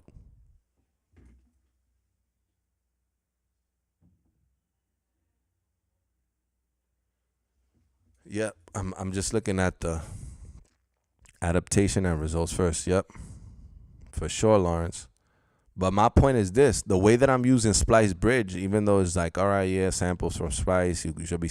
I could take vinyl and make sure that it's lining up to 90 BPM because my drum's already at 90 BPM. So I need things to be on time. That's what Serato Sample, the app, is also for. You could drop a sample in there. It time stretches it for you. It kind of auto chops it for you if you want.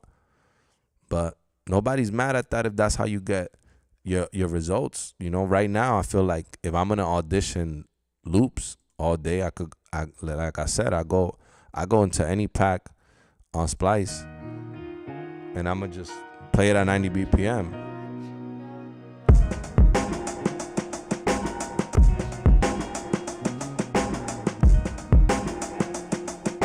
And we could do that all day.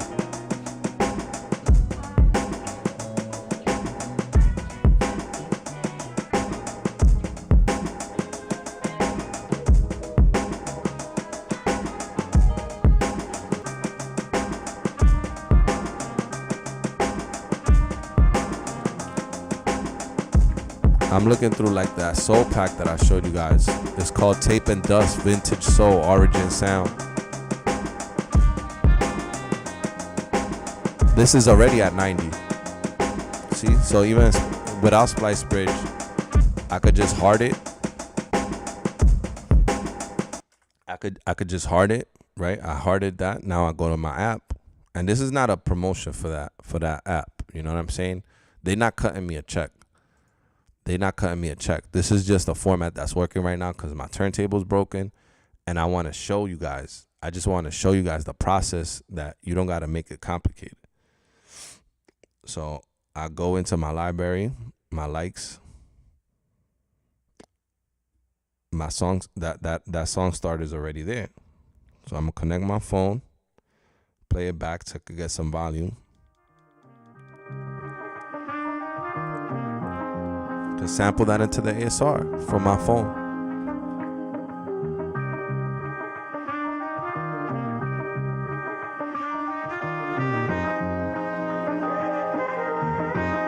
And for this, I'm gonna go use my Teenage Engineering because that's what my phone is connected to. I'm gonna add a little reverb. To the sample before I go into the ASR10 because I like the reverb of the Teenage KO2 to the Teenage Engineering KO2.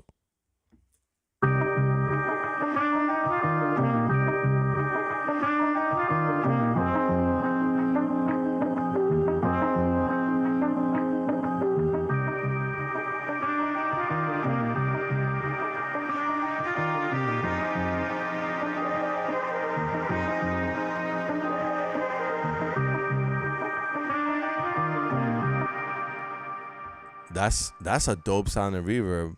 Y'all can hear that, right?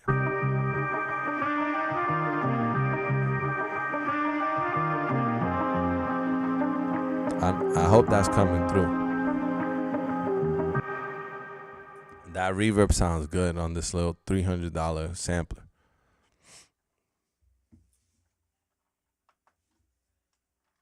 So I'm gonna pick instrument sample. Number 3 is waiting now.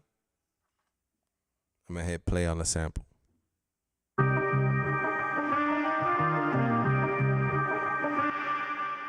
So I made a mistake. I didn't switch the input to the left because that's where the teenage. I was still on the MPC, which is on the right. So let me do it again.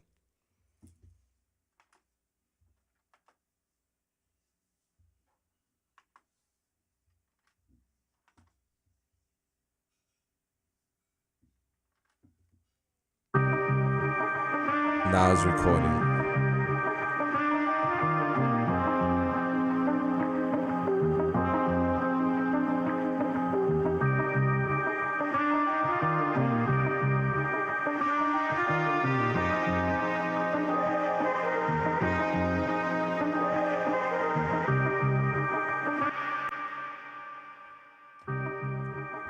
So it has that little wobble. What am I gonna do? I'm gonna ingrain it. Y'all gonna be annoyed at me by the time I'm done. Is edit pitch. Edit pitch. My bad. All right. Edit pitch. LFO amount to 0. Let's do command amp normalize gain. Let that data be in process. Now I'm gonna read the comments. Back to the comment section. The ghost of Dilla isn't going to snitch to the world that you use Splice. Are their heads nodding or not? Yes, sir. That's true, man. Sometimes I get passionate because I see these discourses and these conversations about like, oh, that's not real sampling. Sampling is literally like just taking a source and putting it into another machine, because sampling means that the sound is being recreated digitally. You're taking audio information and turning it into ones and zeros.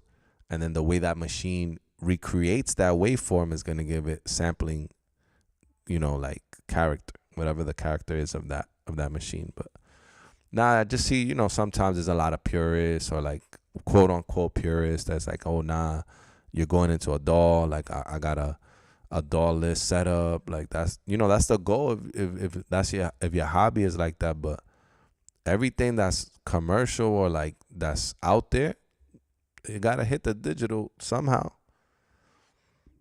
Why you think the RZA was Bobby Digital, man? They call him Bobby Digital because he was always on the latest technology. He didn't stay on the EPS 16. He went to the ASR, then he went to the Roland, the MV. Then he was on that beat thing. He made that horrible ass beat. Then I'm gonna do a command amp, edit amp boost on. Usually boost everything. And you could just play the drums and you could play it straight, like just loop that part.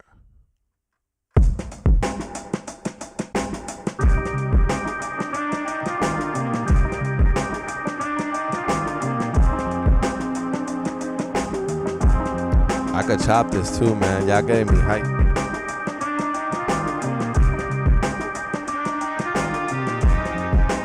And that's a beat right there. I could just keep playing. I'm playing it like if I was playing it off of, y'all be like, oh, you just looping it. Nah.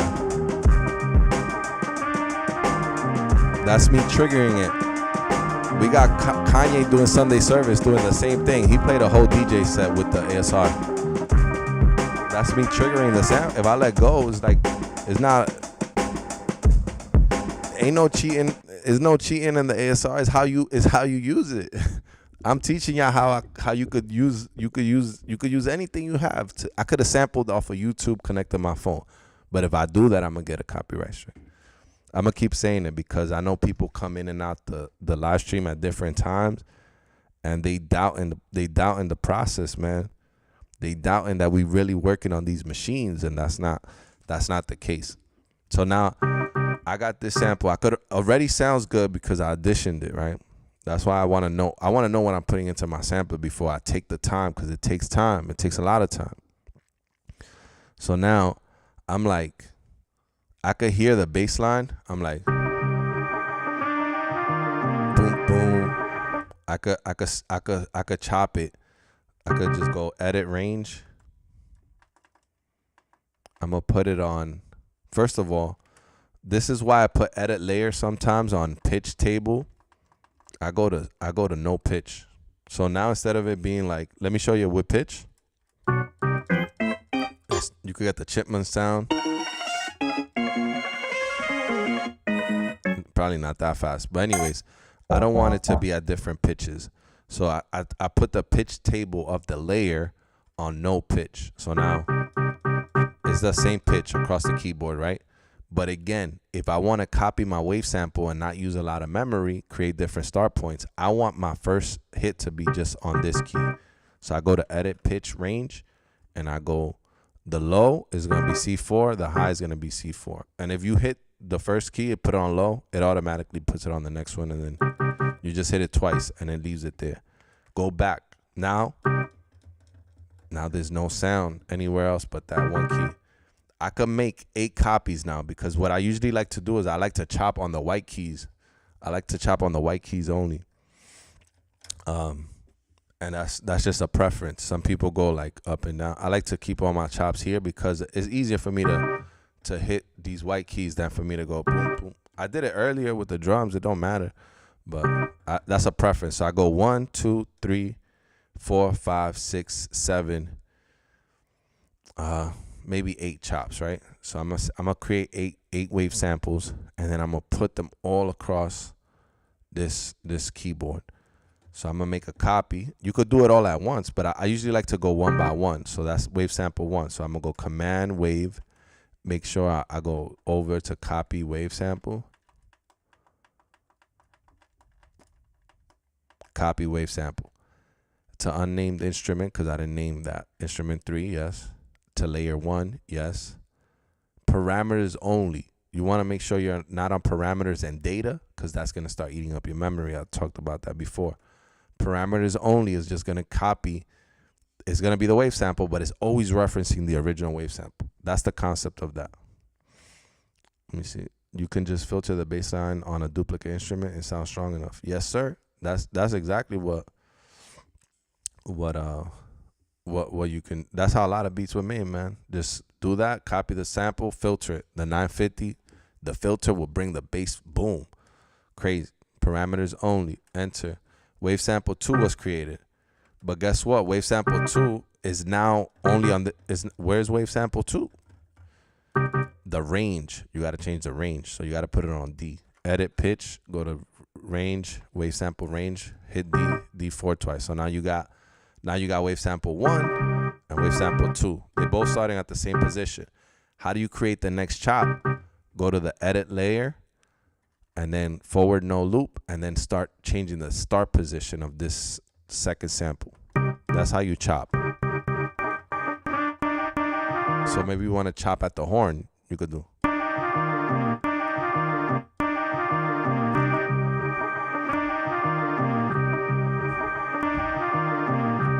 You could make a beat just those 2 chops.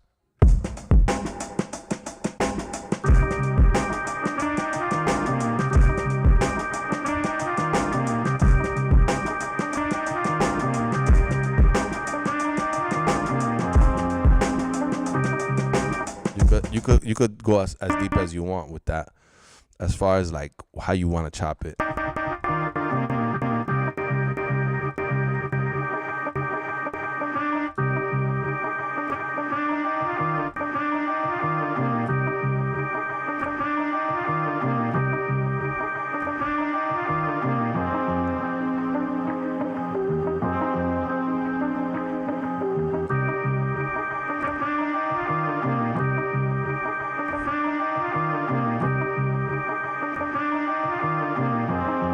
You could use those two chops, make the same beat, but now it has a little chop in there. A producer is gonna hear the click on it. It's like, oh, this guy actually just didn't play the loop. He chopped it. You can just filter it. Yeah. Okay, I'm reading that. The same comment again. But yeah, no, that's a fact. We could take that and then see how we could bring out the bass line of it. So let's play it with that chop. I'm gonna go into the sequence. It's two chops. Yes, I could go again, command, copy wave sample, unnamed instrument layer 1, parameters only, wave sample 3 is created. I'm gonna put the pitch range of wave sample 3 on E. So now I have the start position of this one copied over. I could go into the edit wave start of this one, change it. So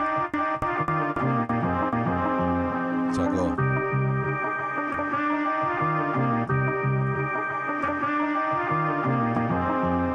You see it has a little bit of a choppy beginning, so then I might make it more unique if I go.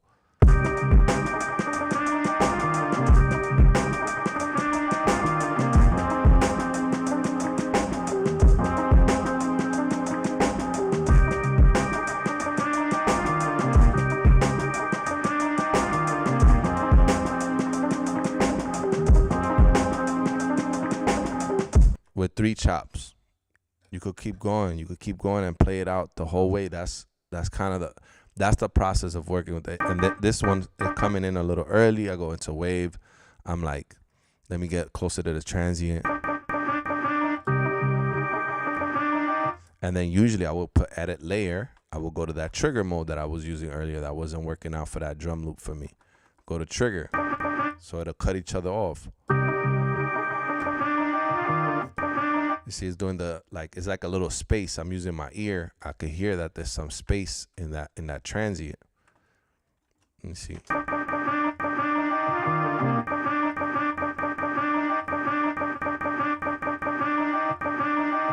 Maybe it's at 21. Let me see what there we go. And this is just trial and error at this point. It's like, where do you want your chops to start and how do you hear the chops?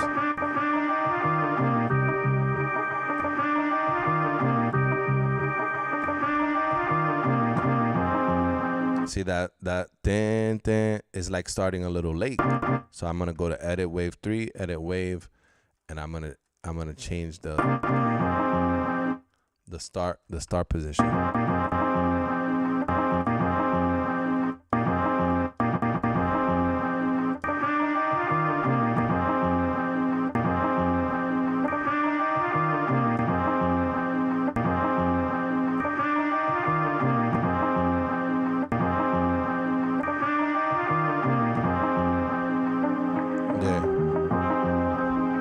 And then back to the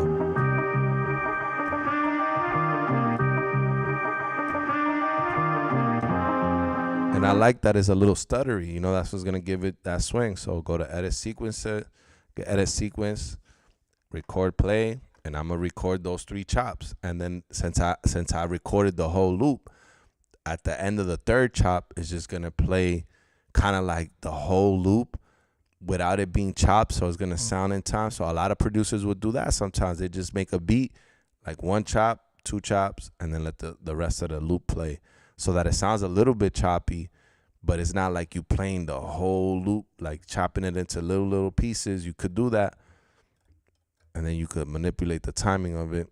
There's mad things you could do. It's limitless, but I'm about to eat dinner soon, so I'm about to finish this little sequence and then answer some last questions that you guys may have. So let's record that in.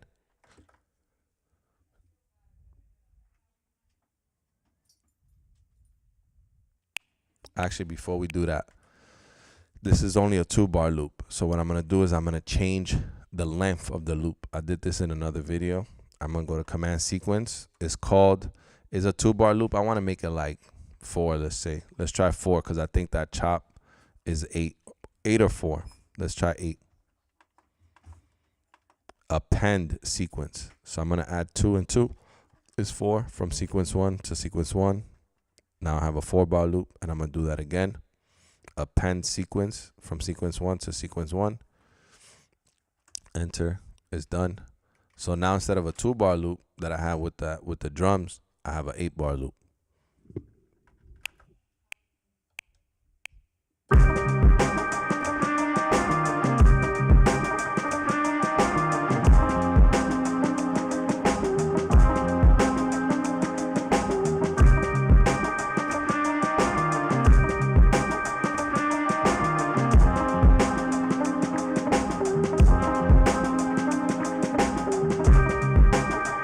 All right, let's play it back. I think I did it right the first time, right there.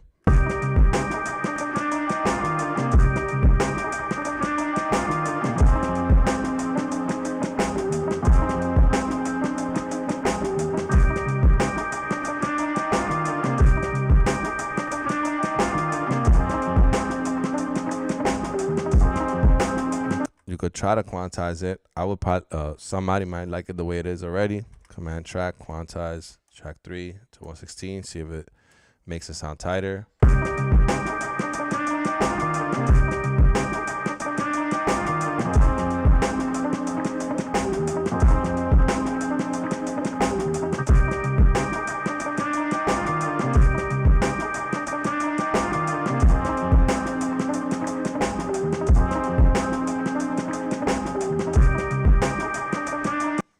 There we go.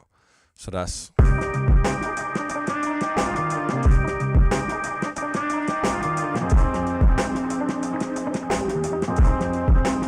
then I could start filtering that too, right? So I could solo that. I go to edit track on my sequence screen, edit track, and I could solo the sample myself. And I can start messing with the filters there too. Somebody mentioned like getting rid of the bass and layering it.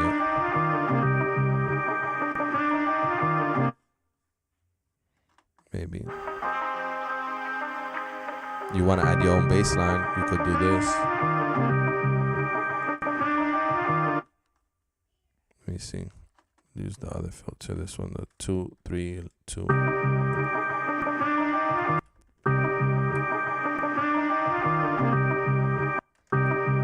Oh, I'm only editing one. So I gotta make sure when you're doing the filter, you go to edit layer and then hit go to the side, so it could be layer 1 and wave sample all, because if not, then you're just affecting the filter on one of the wave samples. And remember, we got 3 chops.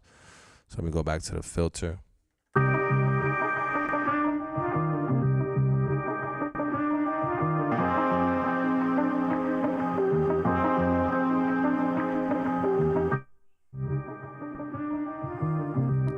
So yeah, I think one of the wave samples was, let me see. One of the wave samples got a different filter on it because I didn't check earlier. This one and this one. Let me reset the filter on all of these.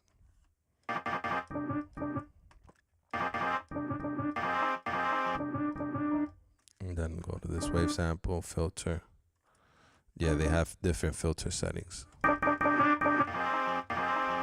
And a different filter type too, from what I see. This one probably has that other. Yeah, when things start to sound different, you're like, oh, okay, let me check my work.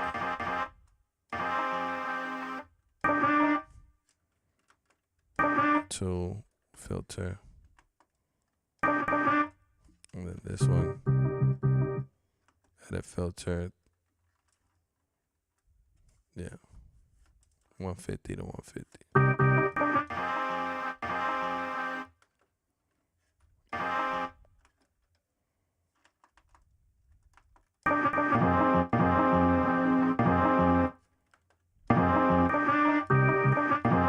Yeah. So then if I go to all, when I edit the filter now, it should be applying it to all of them. Let's say I want the baseline by itself. Like this maybe. So it'll play.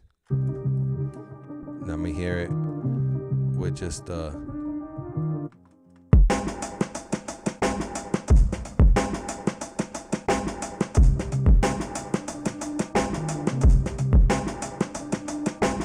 then you can mess with the filter from there too.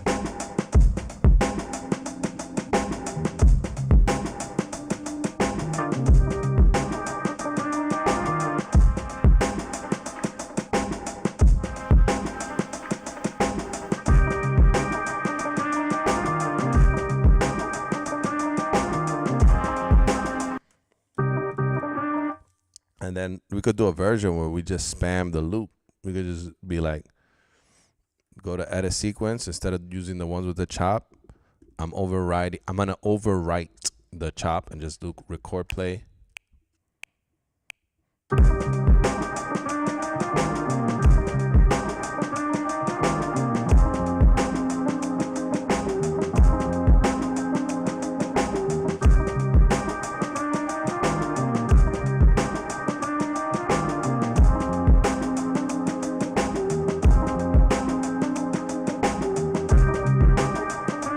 That's more straight, you know?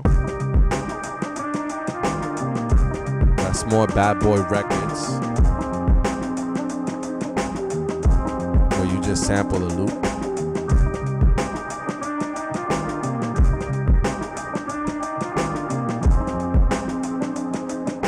You could go into track and perform it. Start moving the drums.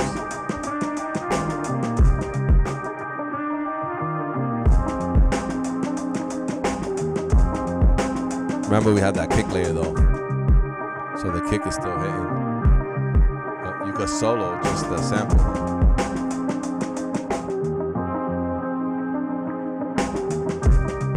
You know, you could do mutes.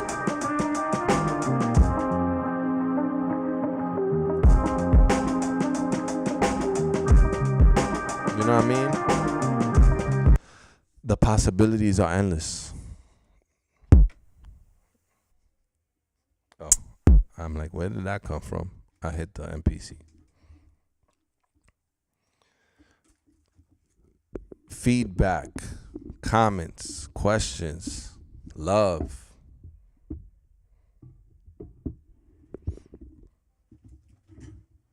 Do you guys have ASR 10s? Is there anything that I said that hasn't been said before? Am I just repeating everything all over again? You guys know everything.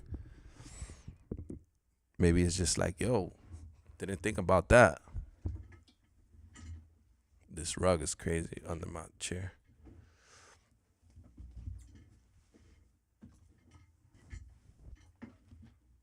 What are some of the things you guys want to see more of?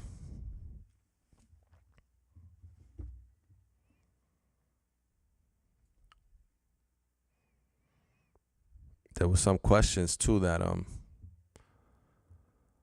my girl be on that chat G. I can't get with it, man.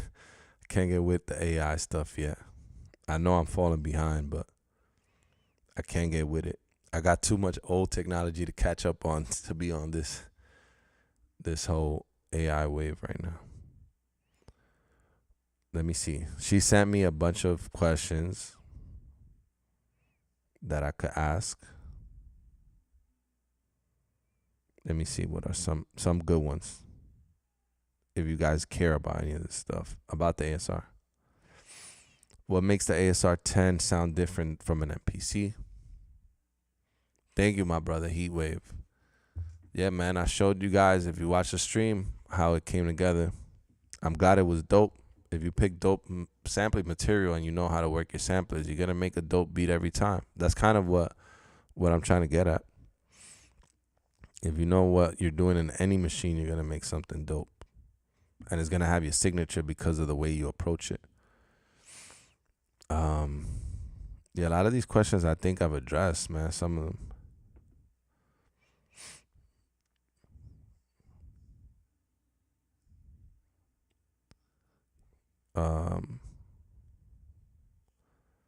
Maybe sound design aspect. You showed some already though.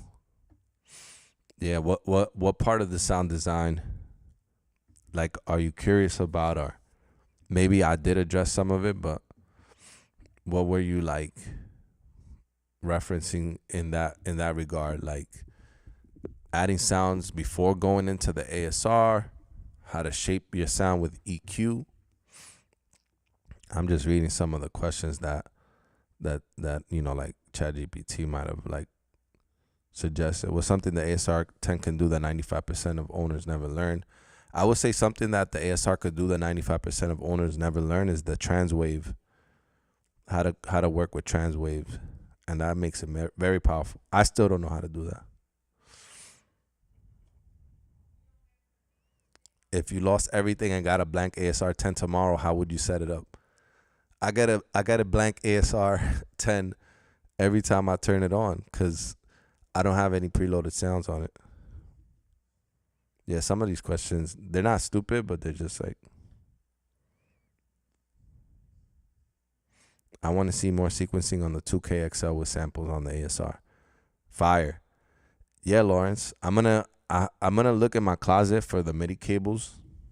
I just don't have the MIDI. I don't have it MIDI'd up right now. I could do that. More effects. Yeah.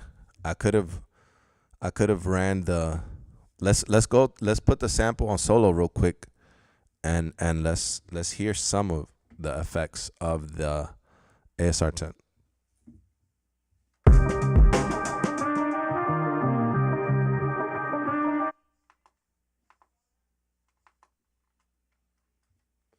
So there's this hall reverb. That's beast already.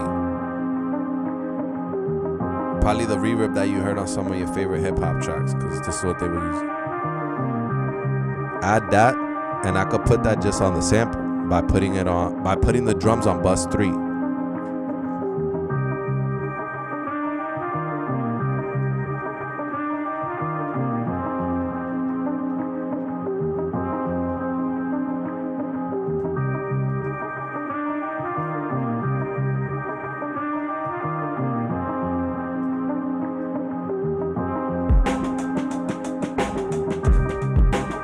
You saw how that hall reverb just took this beat to another level right now. So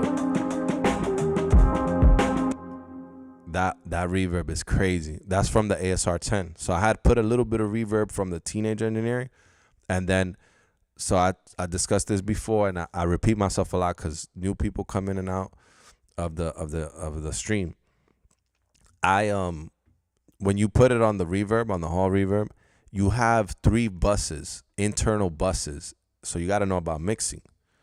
And it shows what bus each instrument is going to. But if you put it on bus 3 doesn't have reverb on it. So I put the drums on bus 3 and I leave the sample on bus 1. And then you could go into the edit effects section, add the amount of reverb that is getting to, using the ASR as an effects box or resampling hub. Yeah. Yep. I'm going to work on that. You could resample the main out to the ASR 10. So that could be dope too. And as an effects box, the way that I would use it as an effects box is just by monitoring like whatever I have going through the ASR and clicking through the effects. You don't have to sample through the ASR to use it as an effects box. Because you remember you're monitoring the inputs, so you don't have to sample inside the ASR you could sample it to get the sampling characteristics of it, which kind of degrades the sound a little bit, maybe gives it warmth, but you could go straight through the effects too. So that's fire. Yeah, that's just one of the effects, and I get so excited with the ASR that sometimes I just stop right there. I'm just like, yo, that hall reverb sounds dope, and then I'll just edit that. So I go edit effects, favorite reverb. Oh, within the reverb, there's also different the hall reverb has variation 1, favorite reverb, short reverb. So let's solo it. edit effects, it has a medium reverb, long reverb. And then the favorite reverb is my favorite setting. You could go to bus mix 1 and lower it, the amount. Maybe that's too much reverb for you. Maybe you want more reverb. You want washed out. Sounds fire like that too. See with the drums how that sounds.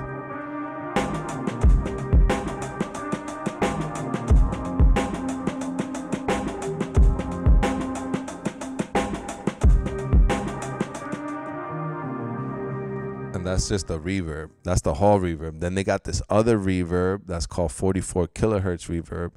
That's also crazy. Little more clean.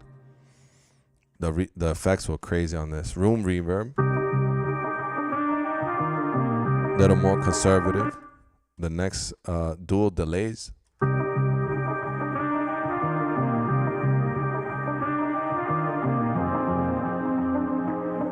Then you could go to edit effects. You could edit the effects. It's a stereo bounce, or it has this one called infinite loop.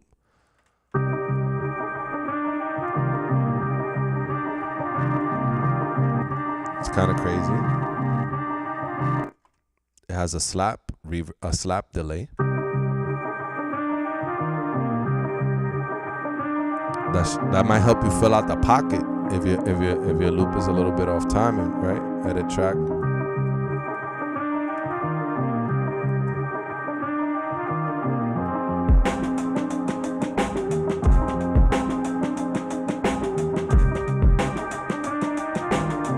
And that's when the ASR starts to give you the sound, right? The effects. I just left it without nothing because I had put reverb from the teenage, but I'm probably shooting myself in the foot. 4 kilohertz room reverb, dual delays, 44 kilohertz delays.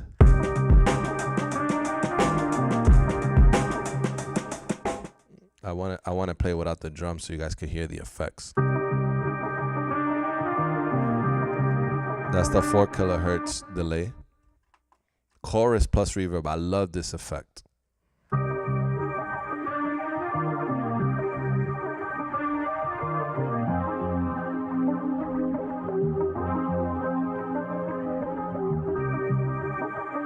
That chorus reverb effect is fire. And there's a way to go into the edit effects section and just use the chorus by itself. I also heard that Ye used the distortion, the guitar amp distortion effect on this for his vocals on My Beautiful Dark Twisted Fantasy, which I don't doubt because he's a big ASR fanatic. Cash Gordon Beats is asking, do you prefer having your samples in stereo or mono? So I sample in mono, but the ASR is a stereo sampler. So what ends up happening is, because if the beginning of the stream, I started with the quick 5 tips. I take the mono output and I make sure it's coming mono down the middle. Because with the ASR, my ASR boots up with the right output going all the way to the right and the left output going all the way to the left. Because a stereo input is just left and right panned, right? So what I do is I sample in mono down the middle, and then when you start adding these effects to it, it's playing out both left and right. So I don't know if that makes sense, but I always sample in mono. Short answer. When you sample the ASR in stereo, you gotta manage 2 wave samples. It gets messy. The Daydream Sounds, if you don't follow him and watch his videos, he talks about sampling in stereo in the ASR 10 is a mess. Let me know anybody that does sample the ASR in stereo, because you might be onto something. You could do a live sound comparison and let people in the chat try and guess which drum break is 2KXL and which is ASR 10. I would do that, but even I can't hear it, you know?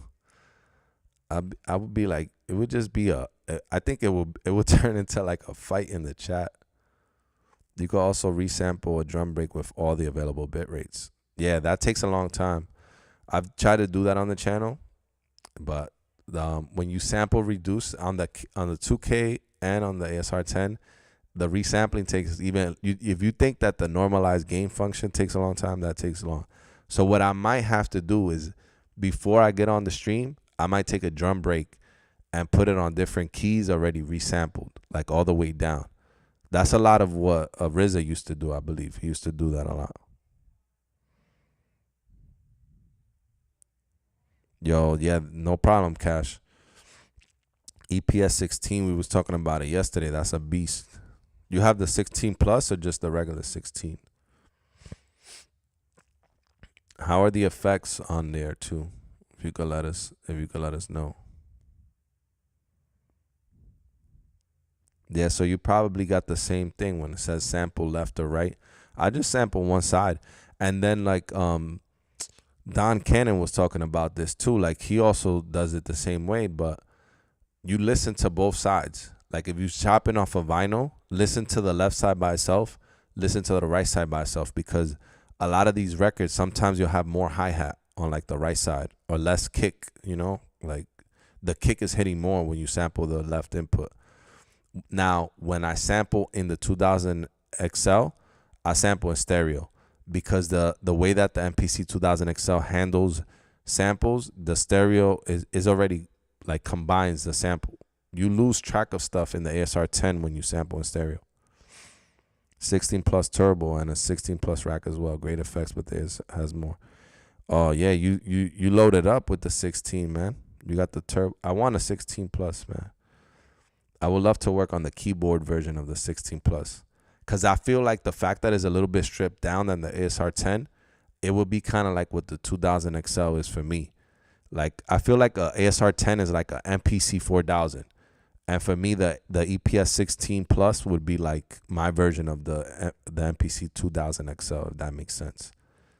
I like things like the more simple the better. And the ASR 10 is simple to begin with. Like it's just sample and, you know, same buttons usually as it's pretty similar to the 16, but I like the older technology. When the Game Boy Color came out, I used to still rock with the gray regular Game Boy, because I like the green screen. I like older stuff. I don't know. Since a kid, I've always been like the vintage guy.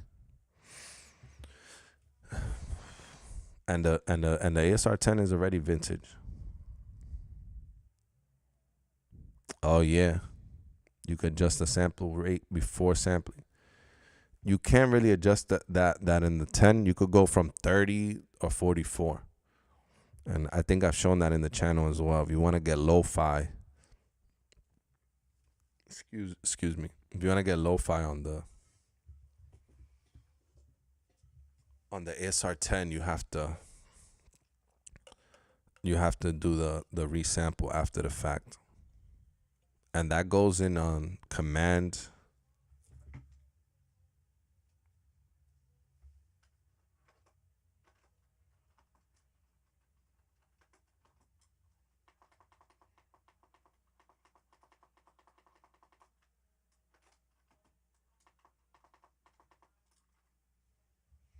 In the command wave page, you could convert sample rate.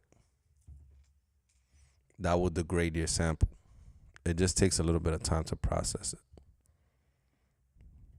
We got a lot of Ensoniq people in the chat, man. Obviously, you know, that's what this channel is mainly based around.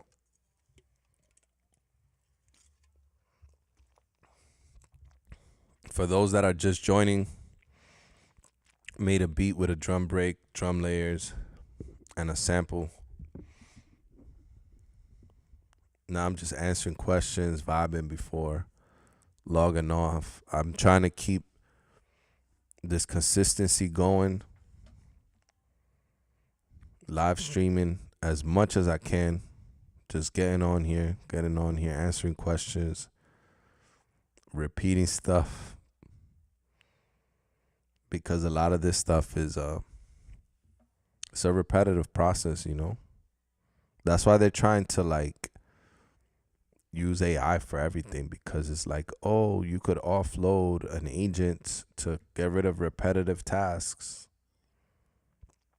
And hey, man, I don't want to sound like an old head that's not ready to adapt, but for me, part of the fun is sharpening the pencil. You know what I'm saying? It's like if we get rid of everything, it's like, what we gonna do? Just tell it what beat to make, you know?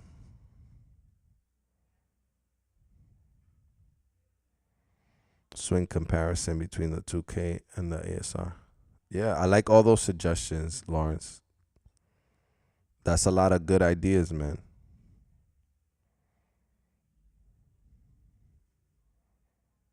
Yeah, the swing. There's definitely a difference there.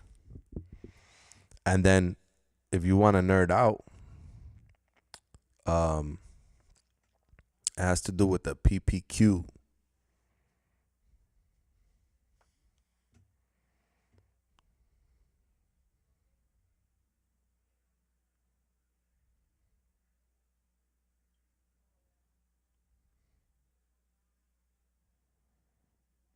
And that stands for pulses per quarter note. Depending on the PPQ of a sampler, you're gonna have different swing, you know, like characteristics. If you quickly, let's see if Google, which uses AI, obviously Gemini, you could find the PPQ of the ASR 10.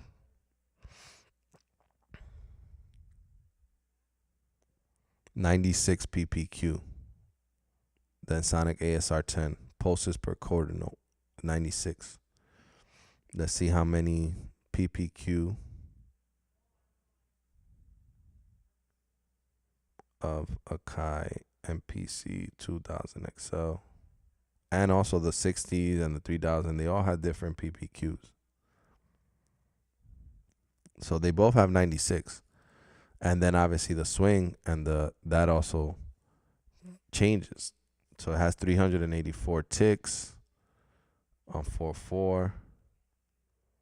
Let's go back to the ASR. It's still 96, but I know like the 4000, for example, has a different one.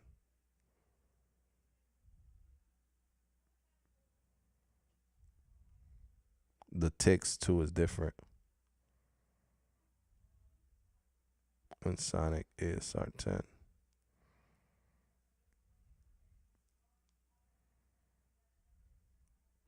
Yeah, so that's similar, 384.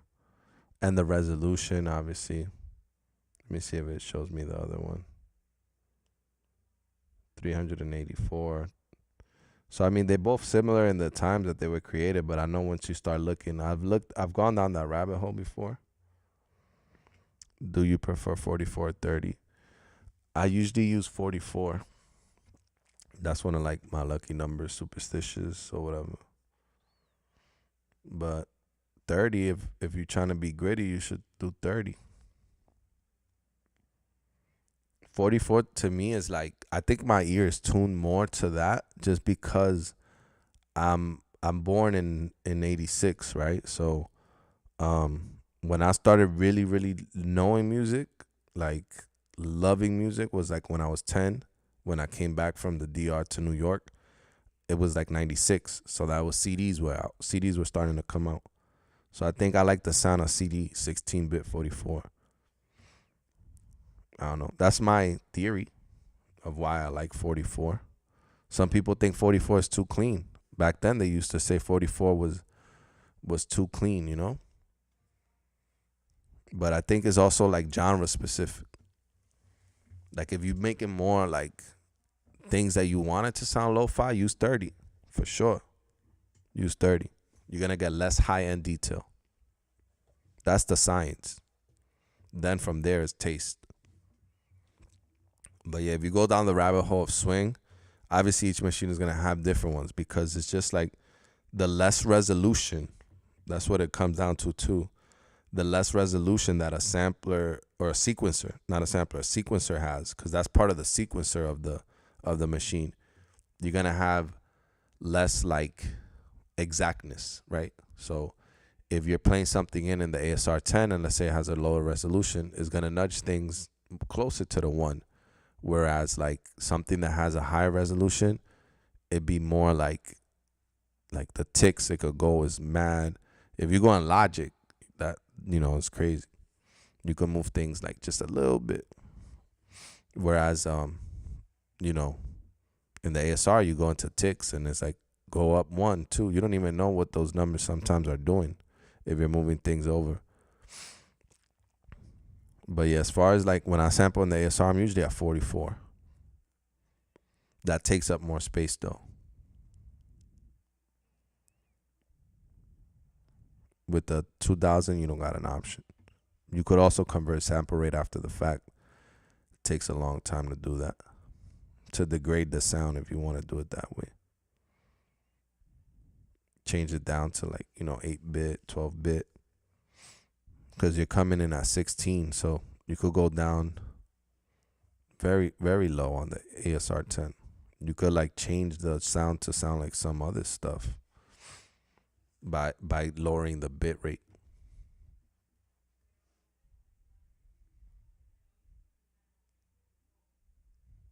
Evo, what's up, my bro? Long time no see, man. I've been off of Instagram, bro. Thanks for joining the live stream, brother. If y'all haven't checked out Evo, man, that's dope producer. You in Philly, right? I think you in Philly. Dope producer on the ASR and the MPC. Not just the XL. I know you got a 2500 too, bro. Urban Journal, thanks for joining as well. Yeah, the effects on the ASRs. I've always been on my wish list the DP4 and the DP4 Plus. I've always wanted to have the rack mount, which is what the ASR 10 has. I'll pop in, man. You in Philly though? I gotta make my way out to Philly. I'll definitely swing through, my brother. Hell yeah. Much love to you too, my bro. You're an inspiration. Fire. The Jupiter. Man, I regret not having my Juno 106. I had a Juno 106 for a little while. Me and my studio partner. And that's one of the pieces that I miss. I love rolling. Anything rolling, I love rolling. Also nostalgia heaven with rolling. Okay, yeah. Now I have some fam out there in Pennsylvania, but I gotta make my way down to Philly, bro, and check you out. Check out the studio, Cook something up, man. Bring a collab for the channel, bro. I'll do a vlog traveling to Philly to link up with you type of vlog. That'll be dope. Now they got the collaboration, so we could probably do something where it's like we could post it to both channels. Word. Yeah, man. Evo, like when I was active on IG, I took a mental health break from IG after my father passed away. But I will always watch your cook-ups. You had the series where you're cooking up on the ASR and on the 2500 or the 2000. I always watch those. I'm just getting back on the live stream, and I'm just turning on the samplers again, man. After a little while, taking a break. I was in DR for a while. I was working for a while. Then I was working back inside the box, not using the samplers. Thank you, Cash.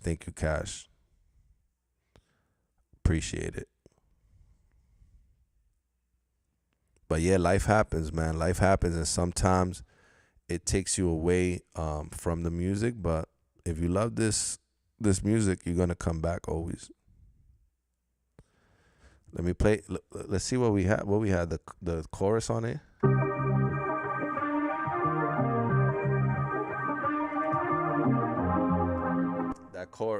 That ASR 10 chorus is like my favorite chorus.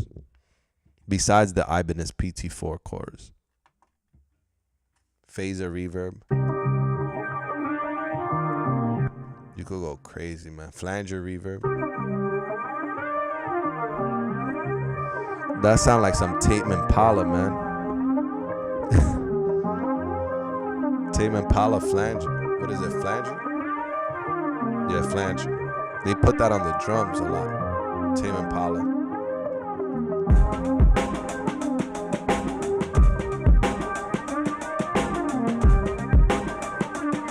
Thank you, Evo.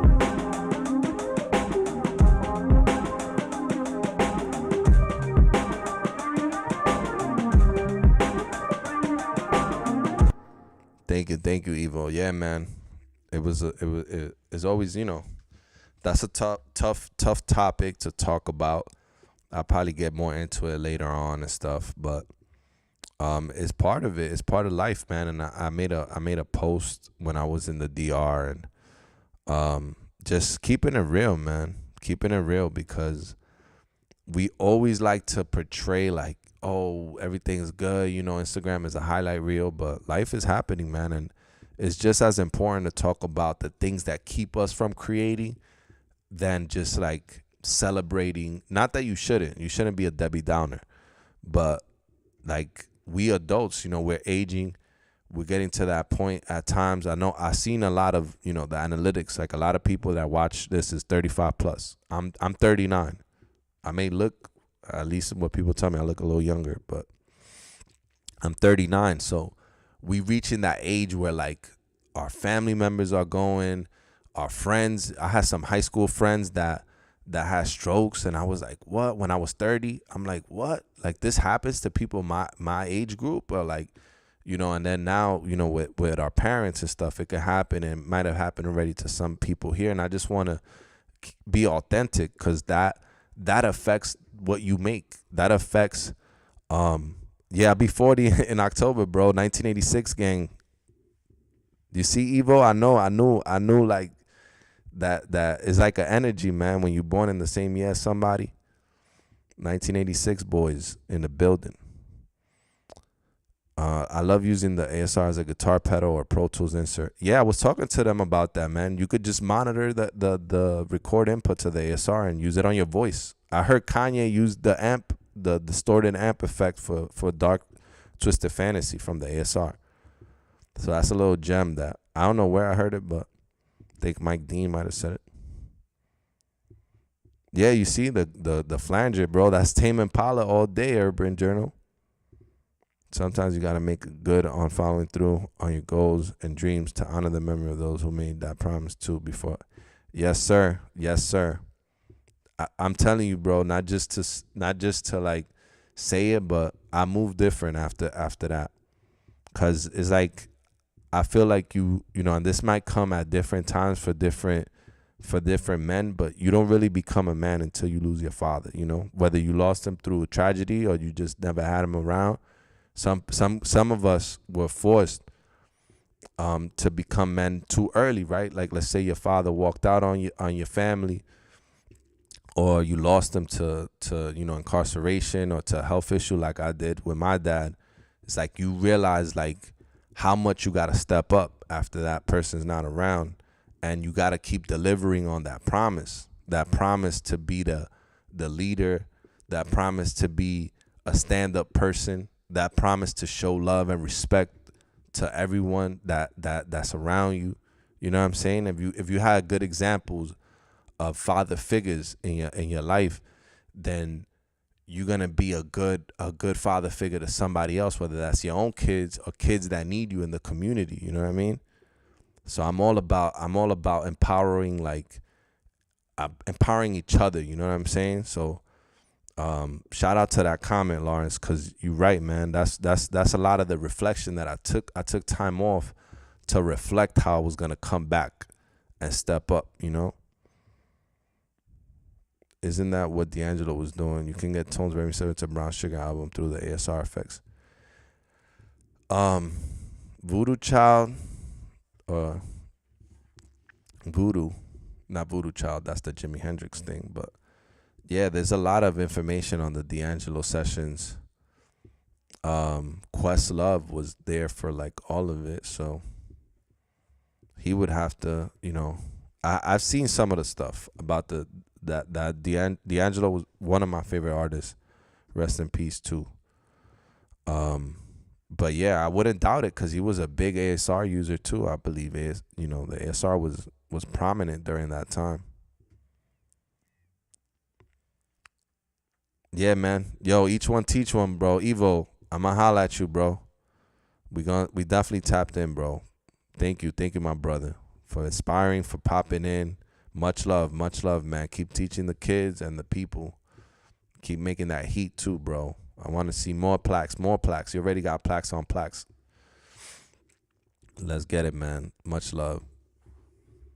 Yeah, man. Brown Sugar album. Oh yeah, you talking about Brown Sugar album, not the Voodoo. But yeah, I wouldn't doubt it. I wouldn't doubt it. The MPCs and the ASRs were part of all those sessions.